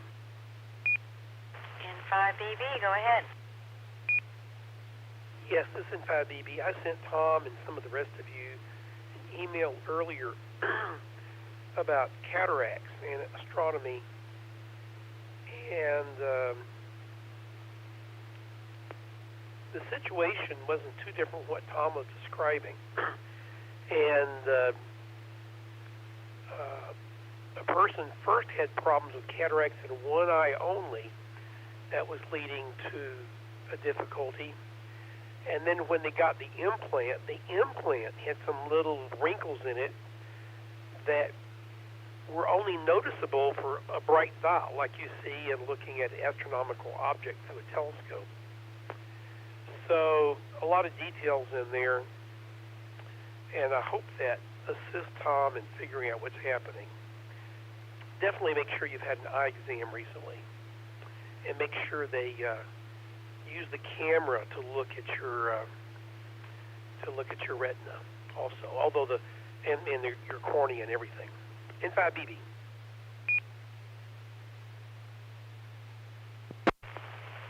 Thank you, Bill. Now, I've known so many people that put off getting their cataracts checked or taken care of because they think it's so scary. It is not. I've had it done, and it is so routine, and you can see so much better.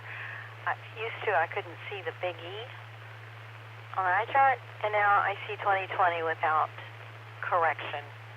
So it's, to me, is nothing short of miraculous. And it really dulls everything. Everything gets to be bright. The colors brighten up, and it's just kind of like having a new life. So get checked out. Oh, by the way, I saw an article today, the Orion Space Center down in Houston. So they're going to start training on that. So that's pretty exciting. All right. Let's see. Anybody need any fills?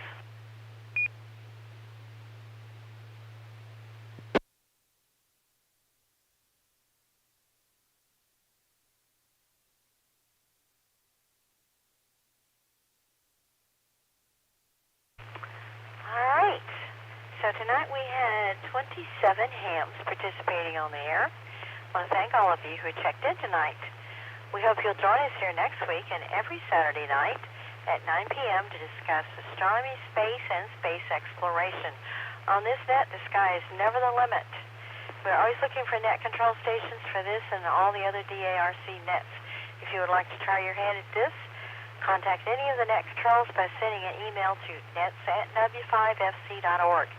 You can follow topics and discussions about this net and astronomy in general on Facebook and Twitter, as well as our audio and video streams, video archives, and other useful internet resources by going to w5fc.org at the conclusion of this net. So until next Saturday night, this is Whiskey Bravo 5 Oscar Zulu Lima. Name is Brenda, and I'll be closing the net at 10:21 local time and returning the repeater to normal amateur use. 73, everybody, and enjoy the evening discovering the universe. So, Tom, when are we going to meet back here for Afterglow?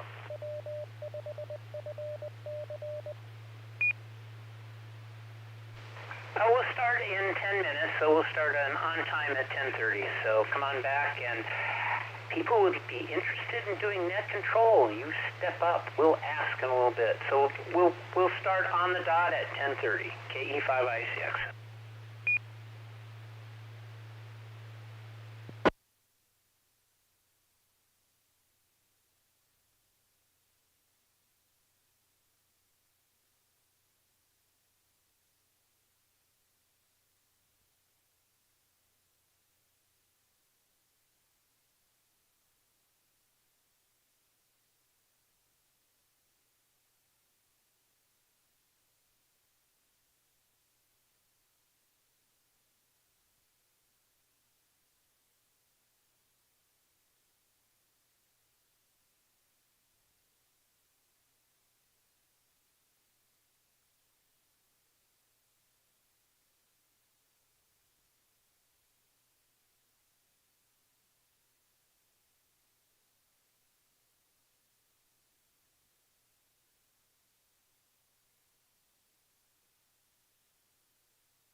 normal state.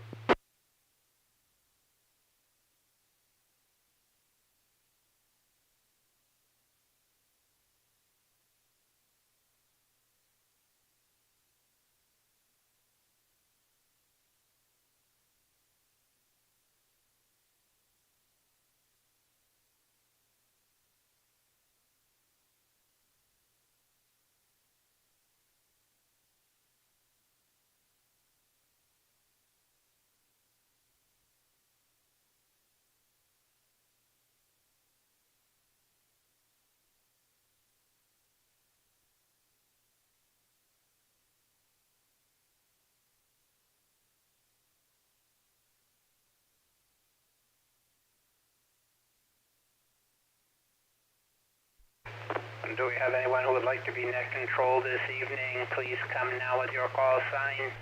I'm completely operational, and all my circuits are functioning perfectly. Afterglow Movie Net. I would be glad to do it, Tom. In 5BB.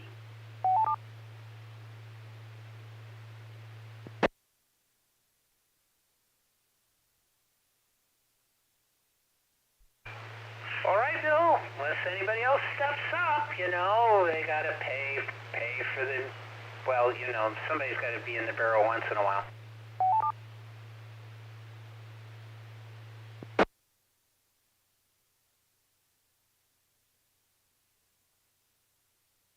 All right, Bill, you got it. 1 minute and counting.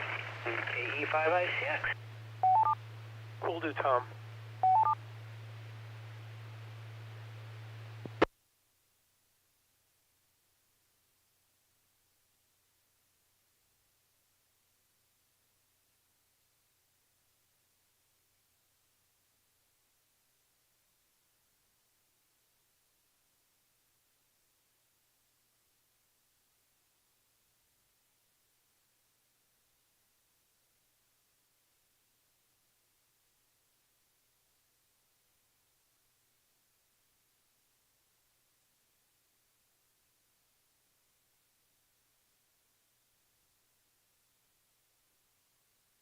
This is in 5BB, November 5, Bravo, Bravo. And I'm in net control tonight for the Afterglow net. Anyone can check into the net. We talk about a movie that we've seen recently. And the movie for tonight is Stargate, the 1994 movie with Ken Russell and James Spader and some other actors, which started that whole Stargate franchise. Tom, would you like to read your description in 5BB, Afterglow movie?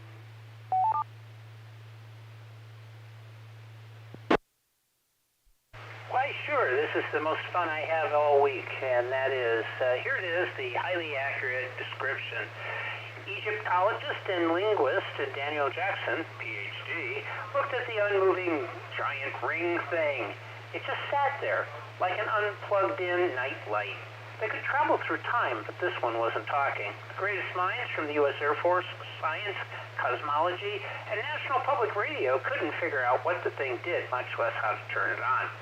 But Jackson had one distinct advantage none of these intellectual heavyweights possessed: a stint working at Radio Shack. That was important in solving this mystery. Every RS employee knew two things. One, how to say, "This is the last one I got. Will you take the demo unit?" And two, "We're all out of batteries for your Battery of the Month Club. You'll have to come back next month." Jackson found the critical cartouche at the bottom and back side of the ring. It said in ancient Egyptian, "Install AA batteries here." Jackson did, and the device came to life. At the same time, Kurt Russell also saw the machine come to life, and knowing his career was laughably in free fall, disappeared into the activated device, wearing some military uniform he found in a secret base locker. Jackson rolled his eyes, asked for pictures, and headed into the ring thing. Join us for, well, you already know this, that we're here. It's at 10:30. It's time for the Afterglow Movie Net. Back to net control. This is KE5ICX. Very good, Tom. This is N5BB Net Control for Afterglow. By the way, I'm looking at Echolink, so if you want to make any comments over there, just go ahead and type them. So now let's check in. Let me first look at check-ins from Echolink. Is there anyone on Echolink that wants to participate in via Echolink for the Afterglow movie at night? The stations I see over there are KM6AVW Brett, KF5PDS Billy, KG5BZW. Do any of you want to check in and use Echolink for Afterglow tonight? If so, please come with your call sign, name, and tell us if you saw the movie in 5BB.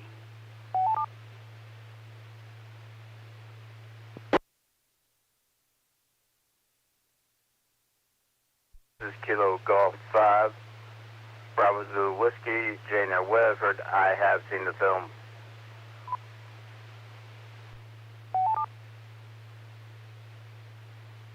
Kilo Foxtrot 5, Papa Delta Sierra, Billy and Sherman. Yes, I have seen the film.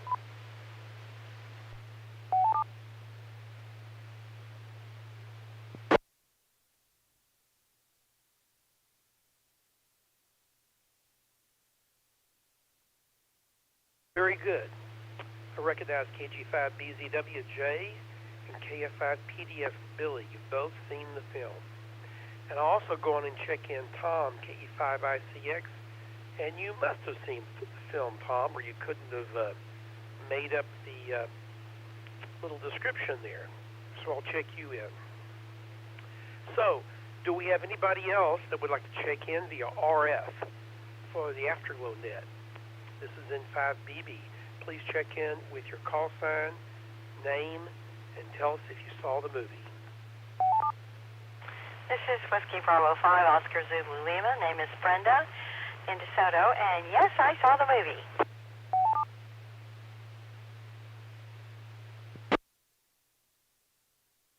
November Tango 5, Tango Mike, Tony and Aaron in Dallas.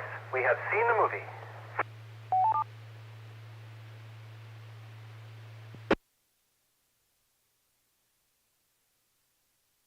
Kilo Bravo 9, Sierra Oscar Kilo, Sean in Fort Worth. Yes, I've seen the movie, even once on Laserdisc.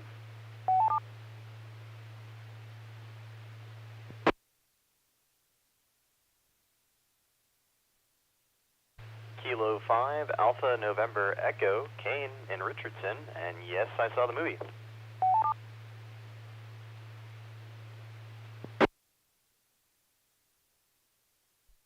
Kilo Echo 5, India Charlie X-Ray Tom. I'm confirming I did see the movie.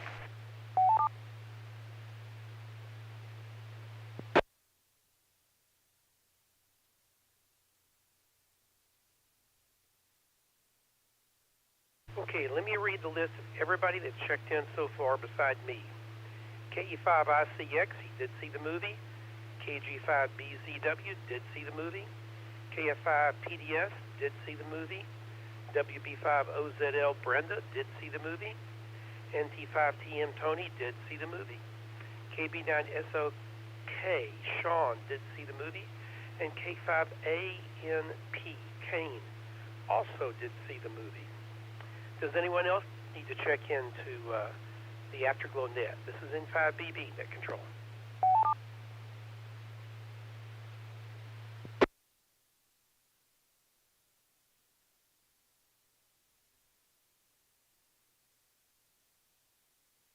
Okay. Well, let's go through the first run-through of everybody. In this section, we talk about the plot. Your general view of the movie and the plot. And I'm going to go in reverse order. So Kane, K5ANP. What did you think about the plot of the movie Stargate, released in 1994? This is N5BB. Go ahead. I liked that the plot was just about the right speed. Maybe if only just a hair fast beginning. It always seems kind of crazy that it's just, you know, especially like once he gets down into the bunker and whatnot, it's just, you know, bam, bam, bam, bam, moving that plot right along. Other than that, though, you know, it didn't get caught up on anything, and it really seemed to flow pretty well. I really like this sci-fi, and I love this whole Egyptology thing that they had going on with it, and it's really just you know, truly an iconic classic sci-fi these days, a modern classic-ish, I guess. It's still technically modern, right? You know, 90s. Yeah, all in all, a wonderful masterpiece, and started quite a lot of additional content in universe. So, back to net, this is K5ANE. Very good, Kane. K5ANE. N5BB. Good comments. Okay, Sean, KB9SOQ. Excuse me. KB9SOK. What do you think about the plot? This is N5BB.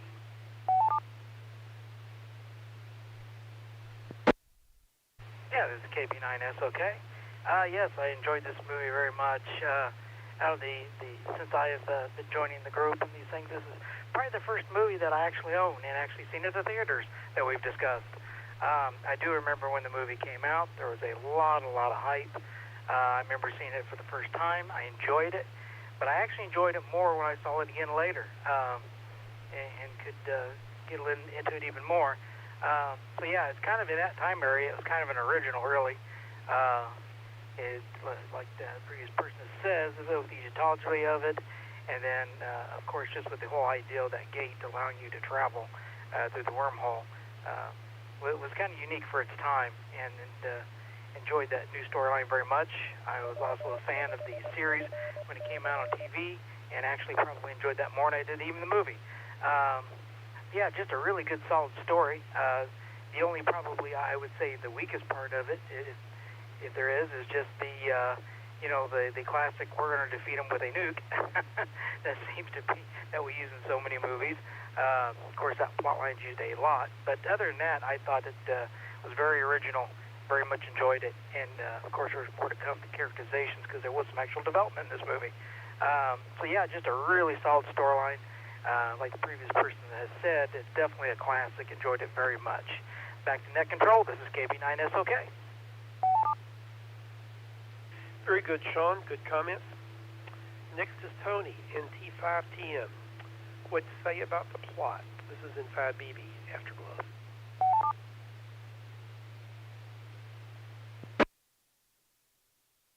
Well, thank you. I'd agree with Kane's comment that it really rockets forward at the beginning and then kind of settles down to a brisk action movie pace.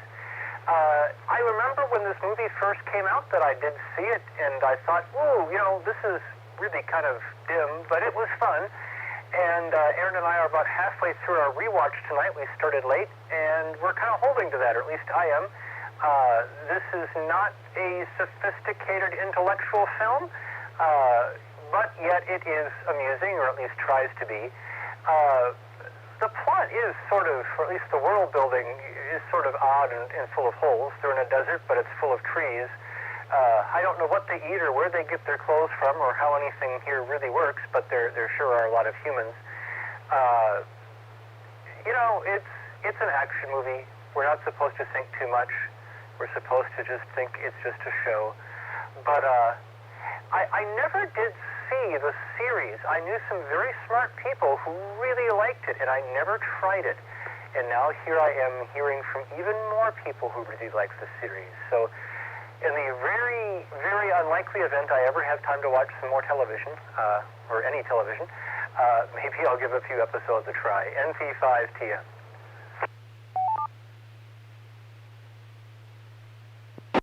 Well, very good, Tony.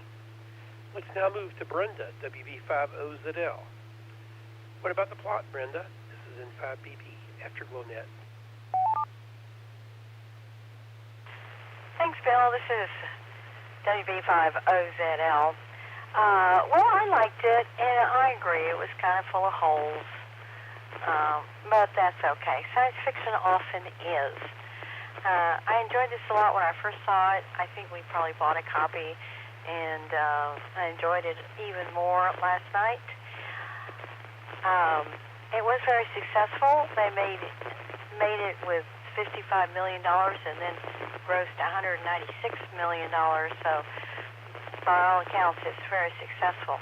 Then when the TV show came on, I was a devoted watcher of it for a number of years, and finally kind of drifted away as it got sort of repetitive, but really liked all the characters in it and the storylines. And this movie, I love Egyptology. I'm fascinated by that. Although I did wonder, these people are all doing slave labor, just digging in the dirt, and the aliens have all this technology. It's like, why didn't they use that to mine whatever it is they're mining? And nobody was farming anything, and they were in a desert anyway. So you wonder what they ate. But that's just kind of nitpicky, I guess. All right, back to net, WB50ZL.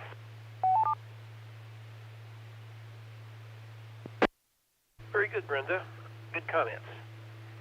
Billy, KF5PDS on Echolink. What do you say about the plot? This is N5BB, Afterglow.net.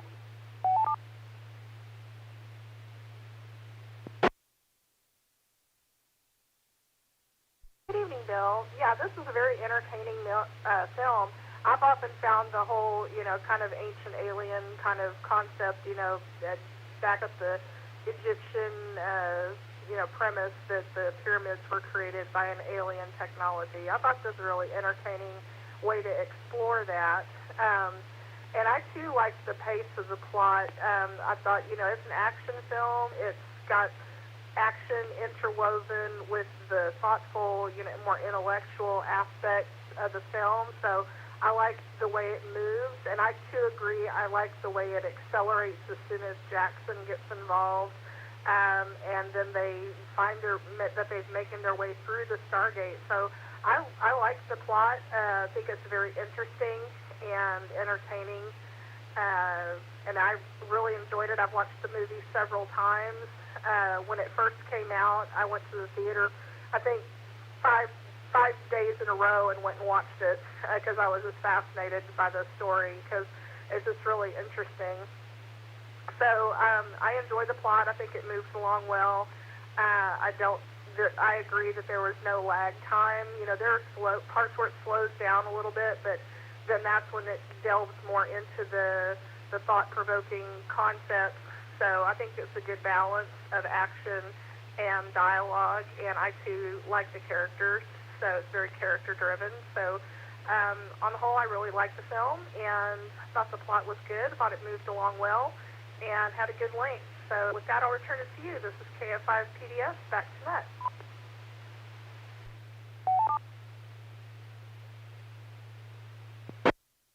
Very good, Billy. Now, Jay, KG5BZW on Echolink. Jay, what do you say about the plot? This is N5BB, Afterglow.net.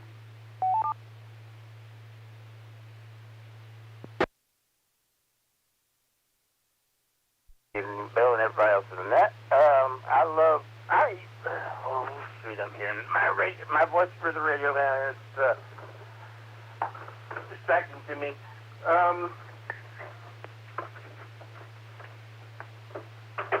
Sorry. So, yeah, I love the film, but goodness, there are so many holes in it that it's one of those things that I love watching it. I've watched this film a couple of times, one today, and at least, I'm pretty sure I've actually watched a couple more than that, but yeah, the pacing is really nice. I think everybody seems to agree on that, but you stop and think about some of the stuff. This is not the film you should be stopping and thinking about the other stuff. There's just so much that it's not the sci-fi that's not explained. It's the rebellion. It's like, how? Okay, you know, a whole movie was made, old Japanese movie that's been remade many times as American films about how, I'm kind of getting off track here, sorry, but it's like this whole plot about, you know, defending a town or whatever, training people that are not, you know, armies to be in a rebellion. That you can have a whole. My point is, you can have a whole film about that kind of stuff, and they just kind of like, oh, okay, you know, there's a trigger point, and then there's rebellion, and you know, it's just. What was that was the biggest thing that it's like these guys. How did it, we didn't even see them once learn how to use the guns. It just, anyway. Oh, there's a few others, but I think I've spent most of my energy on that one. Let me reset.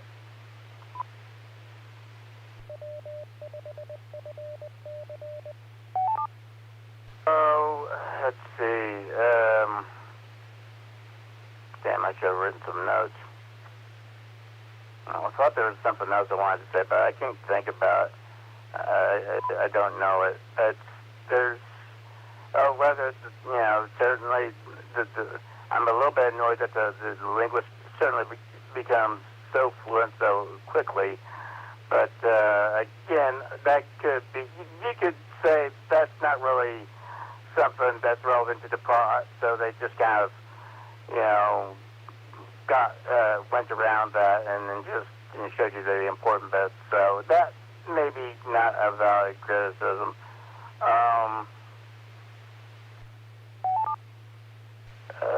Maybe a few other things, but I think y'all already covered those.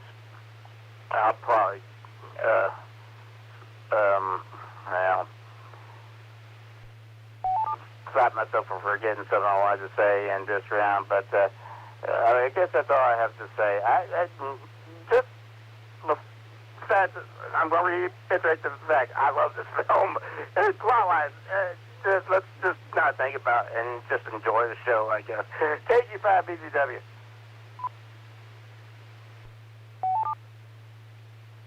Very good there, Jay. Now let's go to Tom. Tom, K5YICX.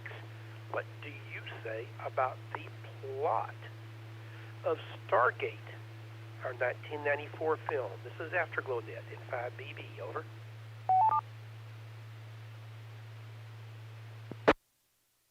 Well, thank you, Bill. And we have a latecomer in there, James, KG5PMN, Papa Mike November from Oklahoma. He's a regular. He's there, and there's Kilo Mike 6 Alpha Victor Whiskey. That's Brett. He might be involved, so you might want to ask on them a little bit later. But my thoughts on the movie. Okay. We had some talk about Eric Von Däniken and all that back a few weeks, maybe a month ago, in regards to, you know, the ancient astronauts thing and all that. And this definitely cues in on that kind of thing. Egyptian mythology and all of that is really cool with a written language, and they pull that into the film, which I think is really great. I love that idea that they're trying to decipher exactly what's going on and what this mysterious ring thing is that they've found out in the desert. That's cool. And they find out that it's a portal. I like that idea, and I think a lot of other people did, since it's turned into several television series in the process. That was really well done. I like that a lot. The way they presented it, I thought was interesting. What would the military do? What would, you know, one of the things is that they spent how many years? Let's see, this 70 years trying to figure this thing out, and it took the whiz kid, James Spader. I can't believe he's so young in this thing, who plays this scruffy kid that figures it out.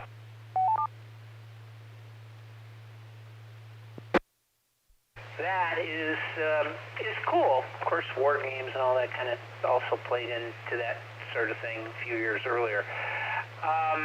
Let me see. What else? Yeah, the plot itself was a little bit thin. I agree with the comments, and some of the reviewers also said that. There's not a lot going on in there, but I think visually the film looked really great, and this is part of the technical part. But I think that's what kind of helped us stay with the story. There's a little bit of, I don't know, sword and sandal stuff in it. I don't know, Ben-Hur. That's sort of kind of epic storytelling. But like what Billy said is that, what do these people do for a living? Nobody knows. Oh, well, I guess they were building pyramids. That's what they were doing. The Nile is nowhere to be found on this planet. They need a Nile. Everybody needs a second job to work on the pyramid, I think. That probably has a lot to do with it.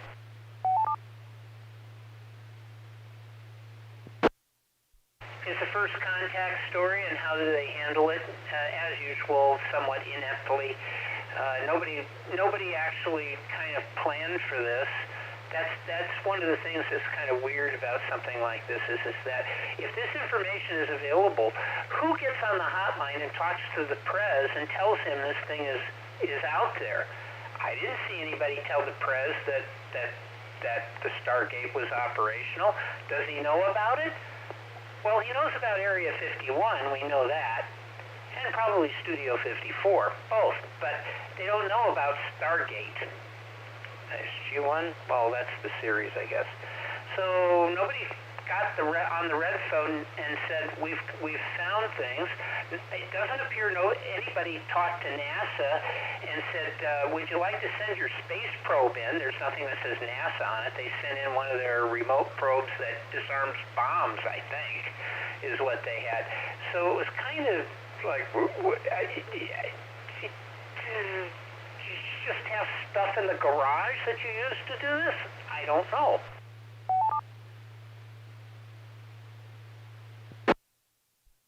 Also, with most movies, there's this rush to do something. Let's put people in. So they send this team in. Are they ready to do this? I don't know. Obviously, they got very little information out of the probe thingy that went in. Wouldn't you want to, contact your best and brightest for this? I don't know if Kurt Russell was the best and brightest. Or what's his name was?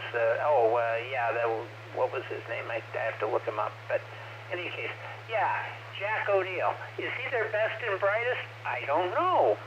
Probably not. He's kind of... They did go find him to do this mission, but... So there were some problems with that, but this is true in all the movies that we watch. They don't put together a team of top Egyptologists and technical people and folks that do science, and you don't see anybody with any real equipment with them. Jackson shows up with his stuff, his microscope and things like that. They didn't seem very prepared. I don't know, after the last few years, preparation doesn't seem to be a thing that people talk about. Okay, I'm digressing. Back to net control. This is KE5ICX.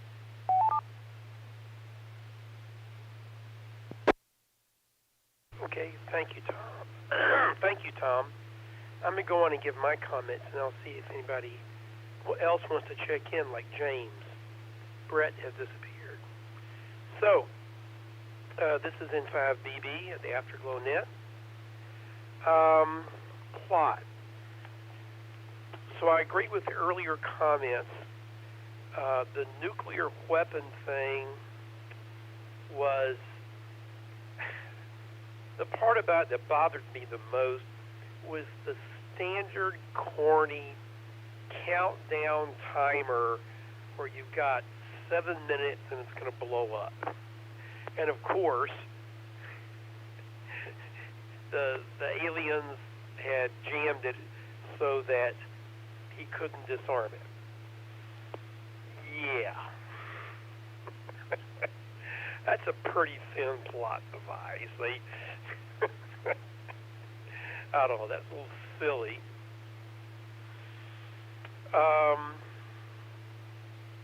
So other things, of course, in the movie, and I won't get into characterization yet, but I'll just say that, they showed Jack Kurt Russell in his house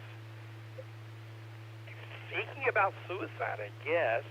He had a gun that he was holding that he hid under the pillow. So, to me, I don't understand why they picked somebody that was out of the forces, that obviously was mentally unstable, and his wife thought that he was not very stable. When the Air Force people there, she kind of said, well, you can try talking to him, kind of like he doesn't talk to anybody else. So I agree. This wasn't exactly the A-team. Even the soldiers that came on it were a little bit ragtag and kind of hot under the collar at sometimes.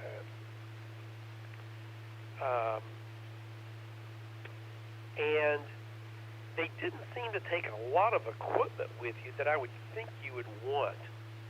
I would think I'd want several people recording everything as you walked around with cameras and audio and things. And I would think they'd want immediately to make more measurements of what's happening, et cetera, et cetera. But they had to get on with the action. So it was an action movie, and I think they focused on that.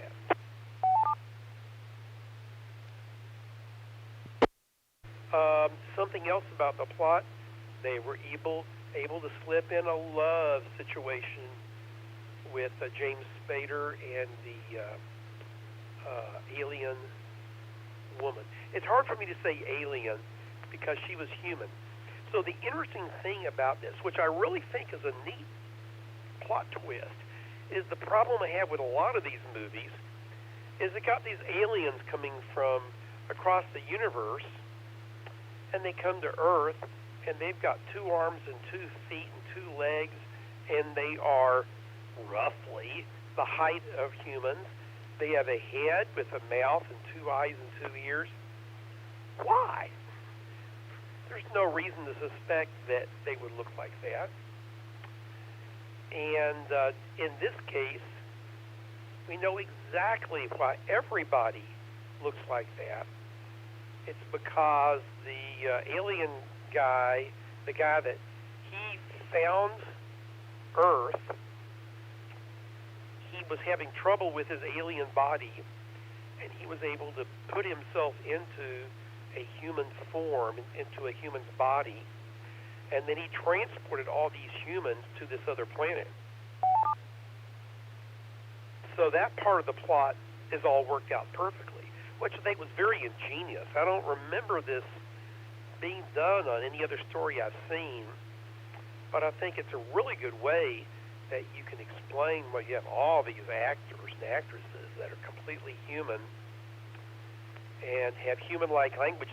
And in this case, they were able, he was able to speak, James Spader was able to speak with them because evidently he knew some ancient Egyptian, and so they were Egyptians, so he was able to speak with them. So I think that was a really neat thing they did to make the plot work. So I appreciate that part of the plot. I agree that what are they doing out there in the middle of the desert, mining things? Certainly there'll be some alien technology, or they would steal some technology from Earth.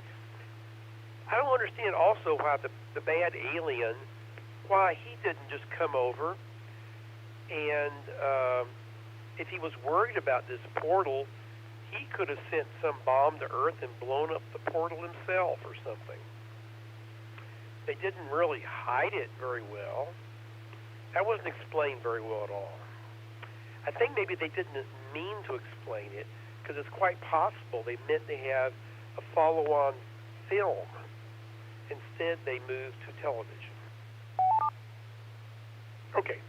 That's all the comments about the plot I've got right now, except everything else I can talk about in characterization or other things. Let's move on now to KG5PMN,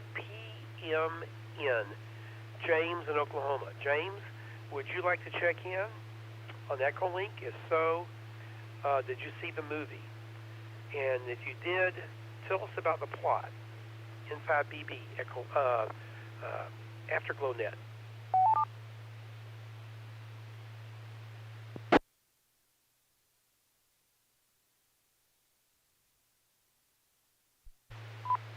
This is Kilo Golf 5, Papa Mike November, James up here in Oklahoma, and yes, I did see the movie. This movie was kind of one that I don't know, I have a hard time following movies like this. It seemed like the scenes jumped around too much, and I couldn't keep track of where they were and where they were going and where they had been.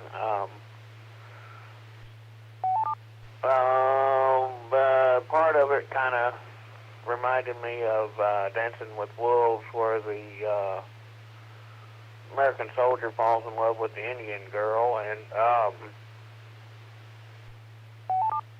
it turns out, kind of the same way in this movie. Didn't understand the ending at all, where they, how the things came about to be, and whatever that thing that came down, and I guess kind of imploded the bad guy or whatever happened to him, and then all of a sudden they're trying to disarm that thing, and everything shoots off into space, and it blows up in space. I didn't really understand it too well. We'll send it back to the net, KG5PMN.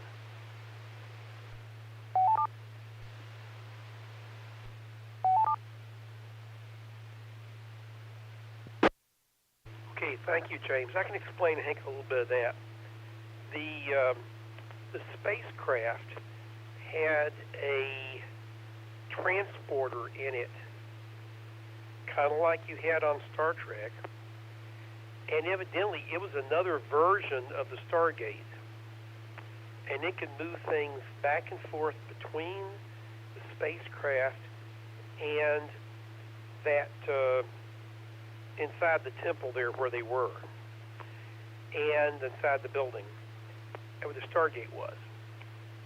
And when it worked, it had these rings that came down or went up. There were these concentric rings that you would see moving, and that was an indication that the thing was doing its job and disassembling somebody and reassembling them on the other end of that link. And so at the end of the movie, they stuck the bomb into, well, they called down the portal because one of the bad guys, they had a button he had that would call the portal back. They had seen him use it. And so they called the portal down, put the bomb in it when it only had a few seconds left, and transported it back up to the spacecraft. And since there's only a few seconds left, they didn't have enough time to disable it on the spacecraft. So that's the way that happened.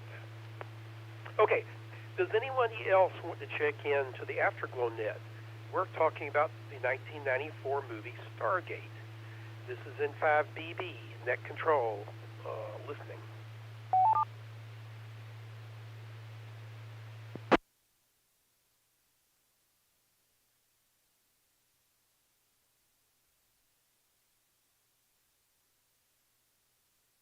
Nothing heard. Now let's talk about characterization. So this is talking about the characters and maybe things like the directing, something like that. Maybe the characters, the directing, those kind of things. How the story was presented to us, not with special effects. We'll talk about that later. But how it was presented to us with the characters and maybe how the director did that. First, let's go to Kane, K5ANE. What'd you think about characterization, Kane? This is N5BB, AfterglowNet.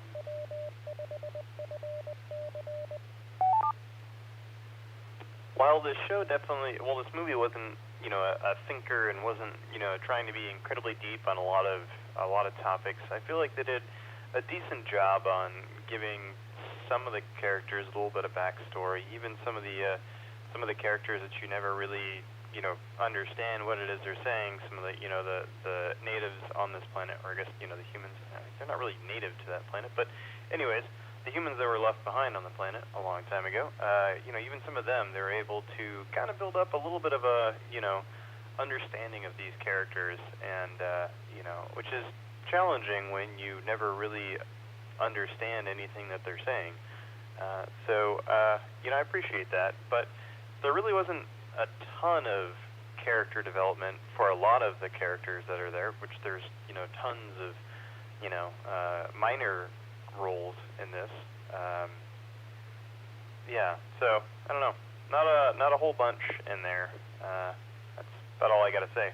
This is K5A&E, back to net. Well, very good, Kane. Now let's move to Sean, KB9SOK. Sean, what do you say about characterization? This is AftergloNet in 5BB.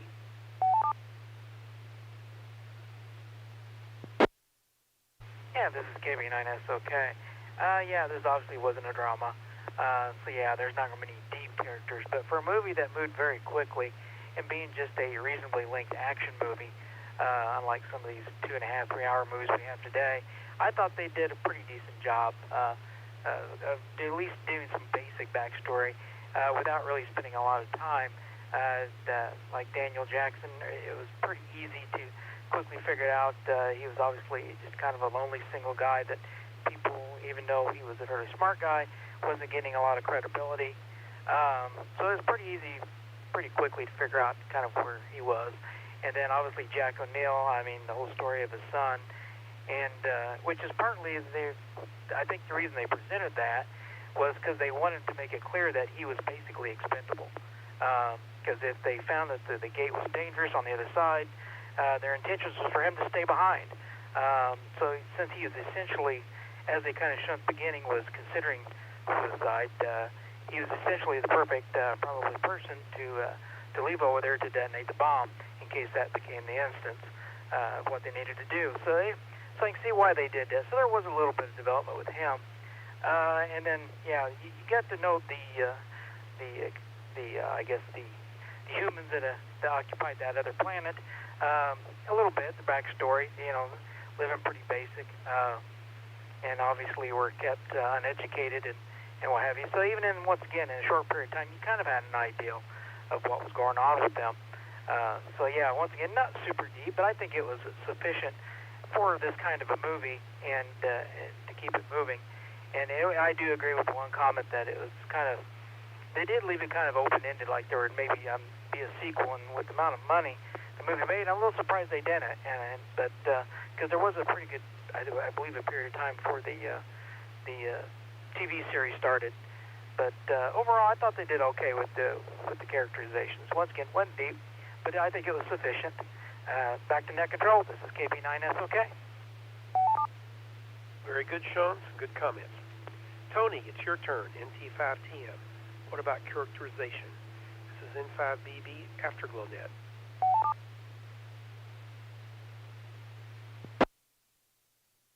I am really lucky that I get to speak after Kane because I can just say things like, wow, he had something much more interesting to say than I do, and I don't have to be on the hook for coming up with anything interesting of my own. I'm glad other people enjoyed the characterization more than I did. For me, I simply, perhaps because of the speed of the film, just didn't engage as closely on my first viewing, and I haven't tonight. So I'm glad other people got more out of it. For me, they didn't really grab me. But hey, that's not a really deep analysis, so I'm glad other people said more intelligent things. NT5TM. Okay, Tony. Let's go to Brenda, WB50ZL. What say you about the characterization, Brenda? This is N5BB, AftergloNet. Yeah, this is WB50ZL. Well, I liked it, the characterization. It was a little stereotypical, the the genius scholar was kind of nerdy, and the military guy was very rigid and authoritarian. And, you had a lot of that of people that were just types rather than more complex characters. So I don't think it really hurt the movie very much, though.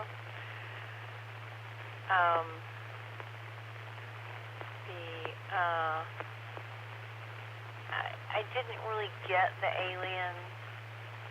He was, to me, he kind of wasn't very believable. He just sort of one-dimensional. And I think they could have made him more interesting if you wanted to talk to people or negotiate or do some kind of trade or something. He was just going to destroy things, and that was that. And it didn't work out so well for him. Yeah, I kind of enjoyed the romance. I thought that was nice. I think it added to the story, actually. That's all I got. WB50ZL. Very good, Brenda. Now it's time for Billy, KF5 PDS via Echolink. Billy, what do you say about the characterization? This is N5BB after Glenette.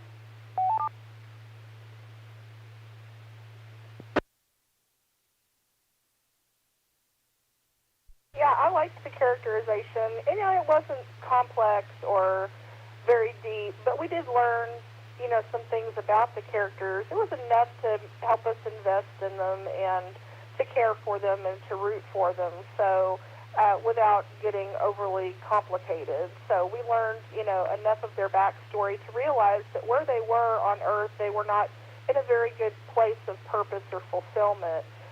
Colonel O'Neill was an inactive officer, borderline suicidal. He was definitely not in a good place. And as I'm not sure who said before, but the comment that he was kind of the perfect choice, because of his instabilities, that was going to be kind of a suicide mission. And, that his character was the choice for that. But he learned I think all these characters learned to find purpose and fulfillment by going on this journey. And so, we learned enough about, Jackson, his career is not very fulfilling. As someone said, he was not credible. People were literally laughing at him and walking out of his talk that he was giving because nobody, bought into his ideas. And then he finds this world that totally supports everything he was claiming, So now he's got, the backing to fulfill his ideas on Earth, except he's not going back to Earth. He's finding fulfillment and love and purpose on the new world where he is. So I think this was a great story of transformation, of purpose and fulfillment, and the characters and the people. They learned to reclaim their power from this power-hungry alien who seemed to be kind of rogue.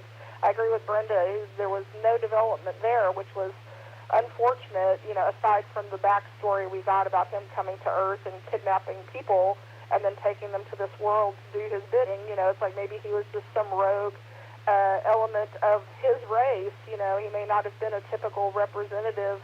And, we saw that, he did not achieve any kind of purpose or fulfillment. He met a very, violent end. So I thought the characters were good for an action movie. It was, good. It was enough to give us something to kind of, give us something to laugh onto, but not a whole lot there.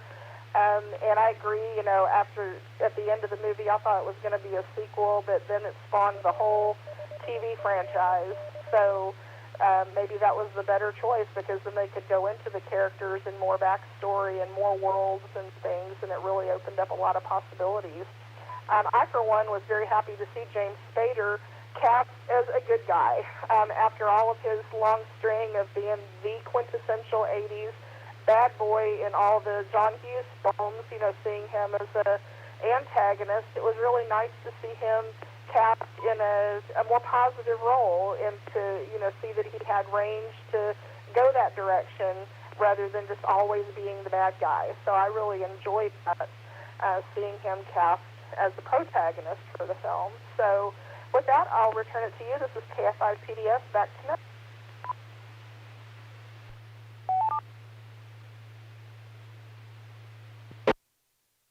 Very good, Billy. Thank you very much. Now let's go to Jay. KG5BZW on Echolink. Jay, what do you say about the characterization of Stargate? This is in 5BB, Afterglow MovieNet.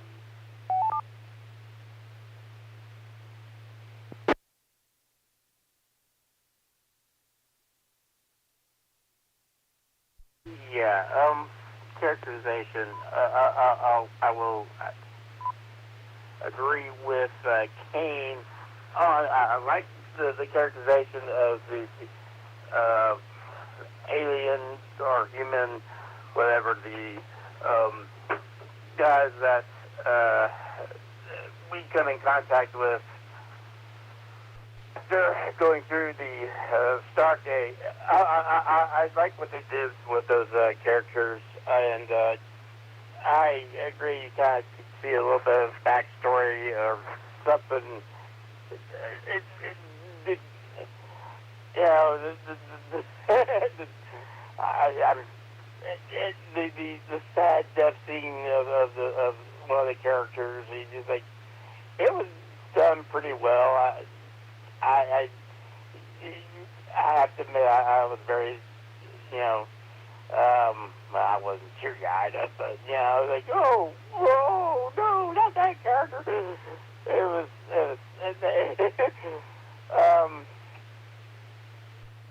That was fine. On a more serious note, yeah, Jack, the semi-suicidal soldier, I didn't mean to the alliteration there, but yeah, we that's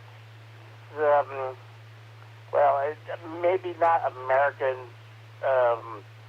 examples, because Americans tend to you know, I don't know, you could go on a whole topic on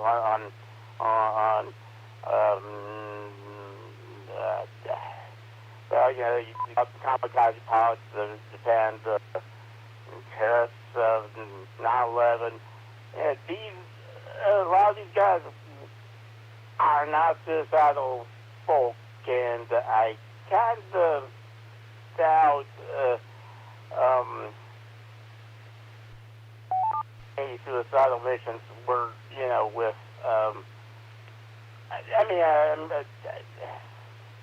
it's like some of this stuff is probably classified or whatever that you only hear way afterwards. Even I'd have to think about like World War II stuff, since that's probably as far back as we could go, maybe Vietnam. But I don't know. I think there's a real profile mismatch. I think there's, and you can go into depth as to why, you know, real people do the things they do, and I don't know. There's something about that just kind of annoys me, because I think there's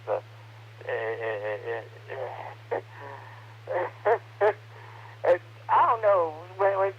There's certain things in the American perception about what's dangerous and what's not that are wrong that I have a feeling that this movie contributes. Anyway, let me reset. I'm not quite done yet.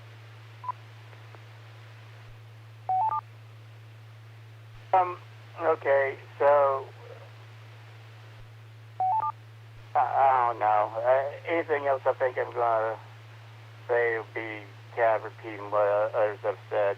But yeah, the romance actually kind of works in this film, and I wish I'd known what James Spader had played earlier. I'm going to have to look at IMDb just to see what that boy he played, but Yeah, I thought he was a pretty good antagonist here. So yeah, if he was, protagonist here. Did I say it? I thought he was a good protagonist here versus if he was antagonist. Anyway, I'm kind of losing it. I'm not sure. It's 11:33. I'm not sure if I'll see if I'll have any comments for the next round or not. I might not. KQ5BGW, back to that.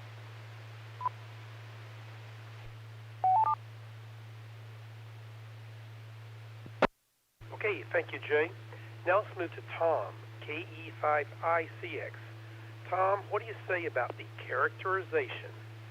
This is N5BB, Afterglow Net.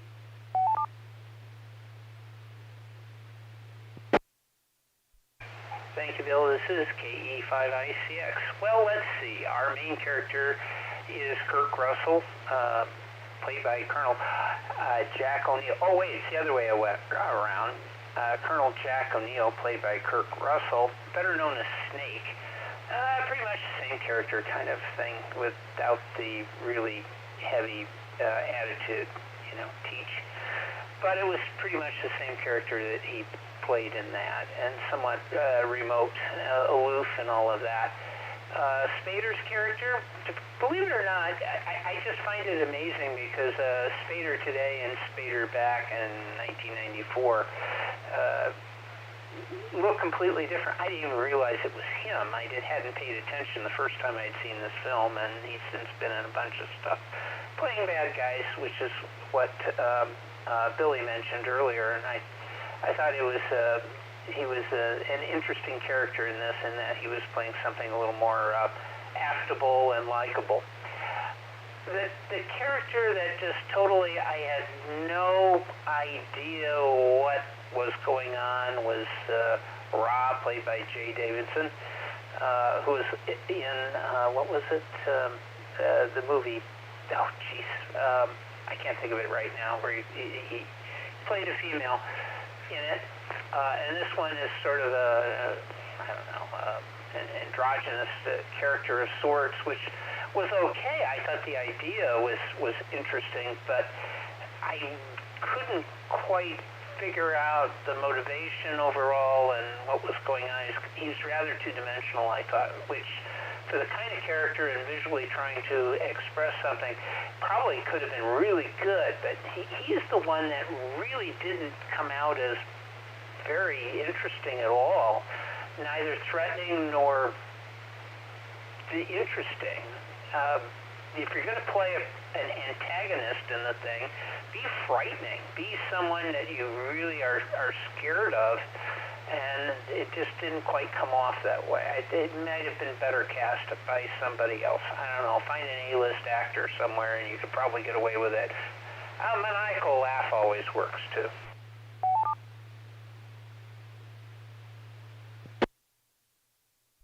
Let's see, we had, I'm looking through the list, Eric Avery, who played Cassus. This guy has been in every movie you can imagine where he plays some sort of patriarch. He's played the Pope. He's played, I think he was in, I can't remember everything he was in. I could probably look it up. But he's a very recognizable actor. And he adequately does his role quite well through the thing as the leader of the enslaved people. Not as good as Charlton Heston, but pretty good. It's Charlton. Yeah, right, Charlton Heston. So he's been in everything you can imagine on television, always playing some sort of mystical role. Maybe he should have played Ra. Actually, he probably would have been better as Ra. He didn't get a lot of screen time in this thing, and he deserves more. Yeah, he should have been Ra. I agree with that. Let's see, anybody else? Skara, played by Alexis Cruz. That was a likable character. He was kind of fun, smiling guy, sort of like from Lawrence of Arabia with the two assistants that were out there helping Lawrence. He had that vibe going on, and At least he didn't get killed off. Usually they kill those kind of characters off. Anybody likable gets wiped out, especially in desert scenes. Usually trapped in desert quicksand. That's always a favorite.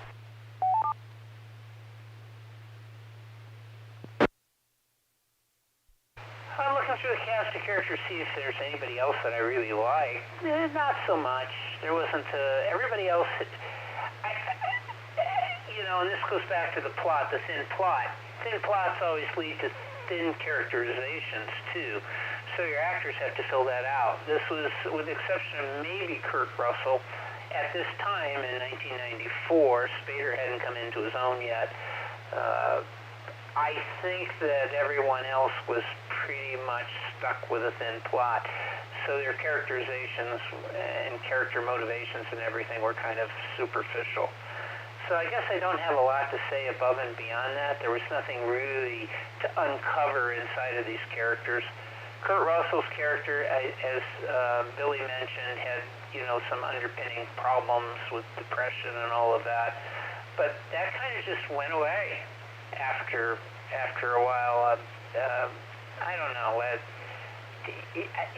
suspect if the plot were written better, if the script had been better, they could have given more for Kurt Russell to do. That would have made for some interesting encounters with the aliens somehow. But again, it was the plot was thin, which makes the characterization thin. Back to you. This is KE5ICX. Okay, Tom, very good. Let's go now back over to James, KG5PMN in Oklahoma on Echolink. James, what do you think about characterization? This is N5BB, Afterglow movie.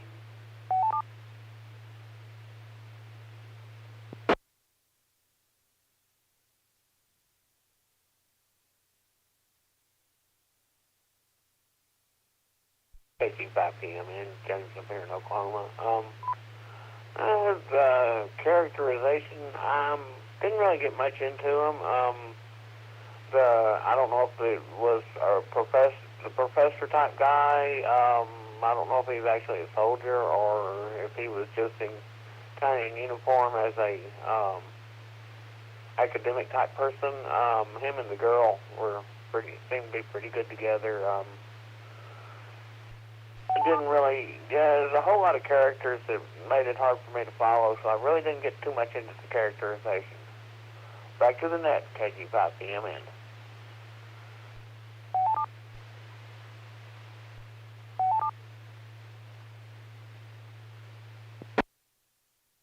Okay.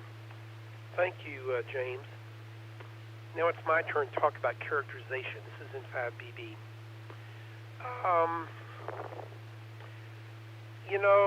I think Kurt Russell played his part okay. He was supposed to be a tough guy that was willing to do a suicide mission. He was that kind of warrior person. And at least when he first went through the portal,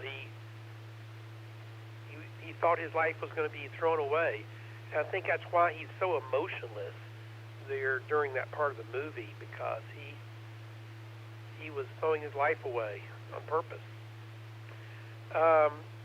He seemed to change during the end of it, although they didn't show a lot of change. I wish they'd shown a little more change in his the way he expressed himself. If he talked about his wife or anything else, or life in general, before he, right at the end of the movie, I think it would have been better, but they didn't put that in there.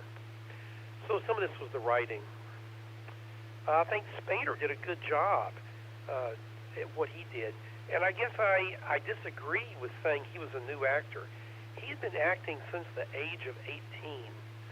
And this was in 1978. So he had been acting for 16 years when he made this movie. And he'd made a whole bunch of movies. A few TV things, but a lot of movies. So he was in Mannequin. He was in Pretty in Pink, Baby Boom, Sex, Lies, and Videotapes, and a number of other, reasonably popular movies. So back in the late 80s and early 90s, he was in, a couple of movies every year in general. He was even on Frasier, the TV series, right before he did the Stargate thing. So anyway, I recognized him very immediately because of, he was pretty prolific back in that area. Anyway, I thought he did a pretty good job. To me, he was very believable in what he was doing, and he played it very well. He was very good at playing this intellectual guy that cared about languages and written languages, and he was using his finger a lot to draw. He would draw on things, and he would draw on the sand and everything. So I think the direction and his acting all worked really good on characterizing him. Early in the movie, as some other people had said, he was nearly laughed out of a speech he was giving, presentation, and then he kind of looked as a sad sack kind of character getting in the movie.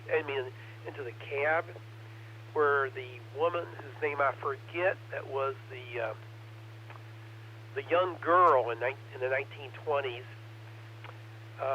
when she gave him the pendant, and she pointed out to him that he'd just been kicked out of his apartment or something.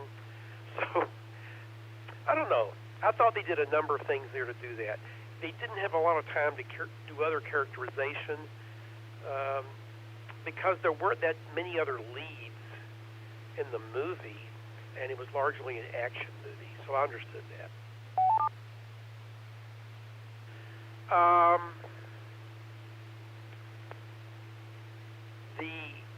I can't remember the character's name. It was a popular actor, though, that played the humans that were on the other planet, their leader, their king or chieftain or whatever. I think he did an okay job with that. He didn't have a lot of lines and action. But him and the other people around him, I think they did it okay. So I didn't have any problems with those performances. And I think the writing was reasonable on this. Okay, I think that's all for characterization. Now, let's talk about special effects. I figure we're still kind of early, and I figure we need to at least talk about them since there were a lot of special effects and other things in the movie. So let's go back to Kane, K5A&E. What about special effects? Oh, by the way, before we do that, does anyone else want to check in? I noticed that somebody else is on Echolink. In fact, two other people on Echolink. Does anyone else want to check into the Afterglow Movie Net? We're talking about Stargate, 1994 movie. So if you'd like to talk about that, please check in now. This is N5BB, Net Control.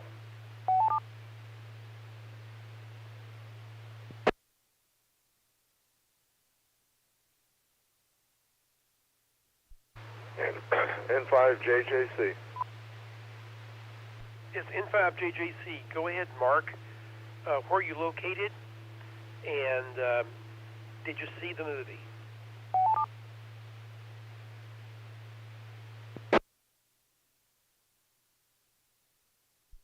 Yeah, good morning. This is N5JJC, Mark. I'm located in Kuwait. I just checked in. Heard y'all talking. I hadn't seen the movie. Maybe I'll hear about the one and see whatever the movie is next week. But just checked in and was listening. N5JJC.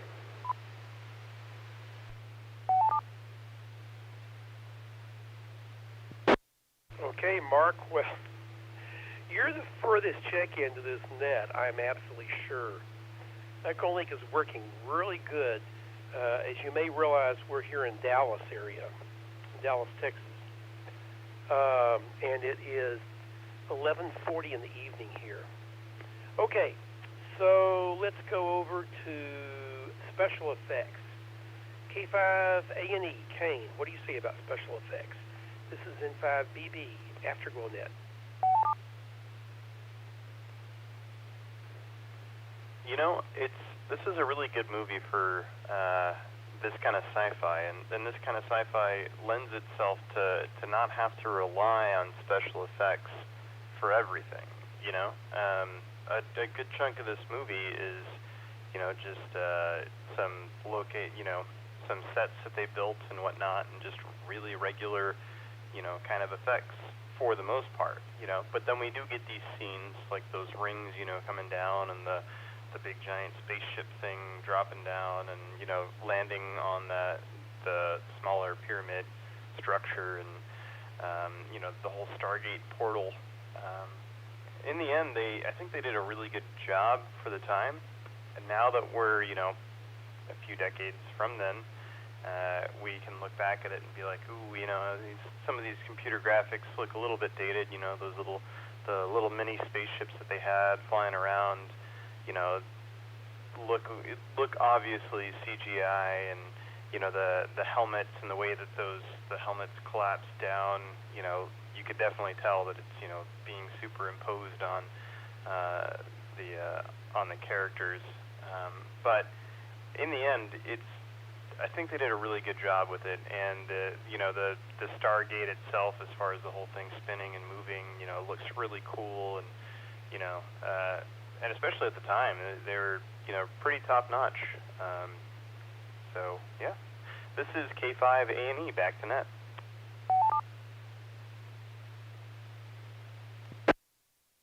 Okay.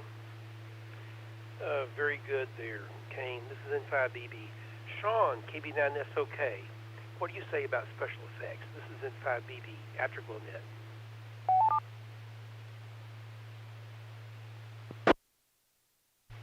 Yeah, I agree with Kane on the first time. I do think that it was very good, and at that time it was quite impressive looking. Because I have to say that's kind of the same thing I kind of noticed too, watching it back after it's probably been a good, at least solid 10 years since I've seen it. That I remember originally seeing it and thinking that, wow, these are really good effects, and you know, and I like the helmet effects and the rings. And when you watch it back now, you can kind of see that. I guess just because we're so used to the modern day, that today they may not be quite as hold up as well. But at the time, I enjoyed it very much. I thought the rings and then the sound of the rings gave it, you know, felt like it had weight to it, and it really felt real. And I thought the armor at the time was very cool as well. So yeah, I thought the effects overall were quite good for its time. And even though maybe even the TV series had kind of passed it up, even being a TV series, by the time we got to the end of it, especially if you watched the Atlantis series, that obviously the effects were quite a bit better on TV. But overall, I thought the effects were good. I also enjoyed the music. You know, I thought that it fitted very well. You know, obviously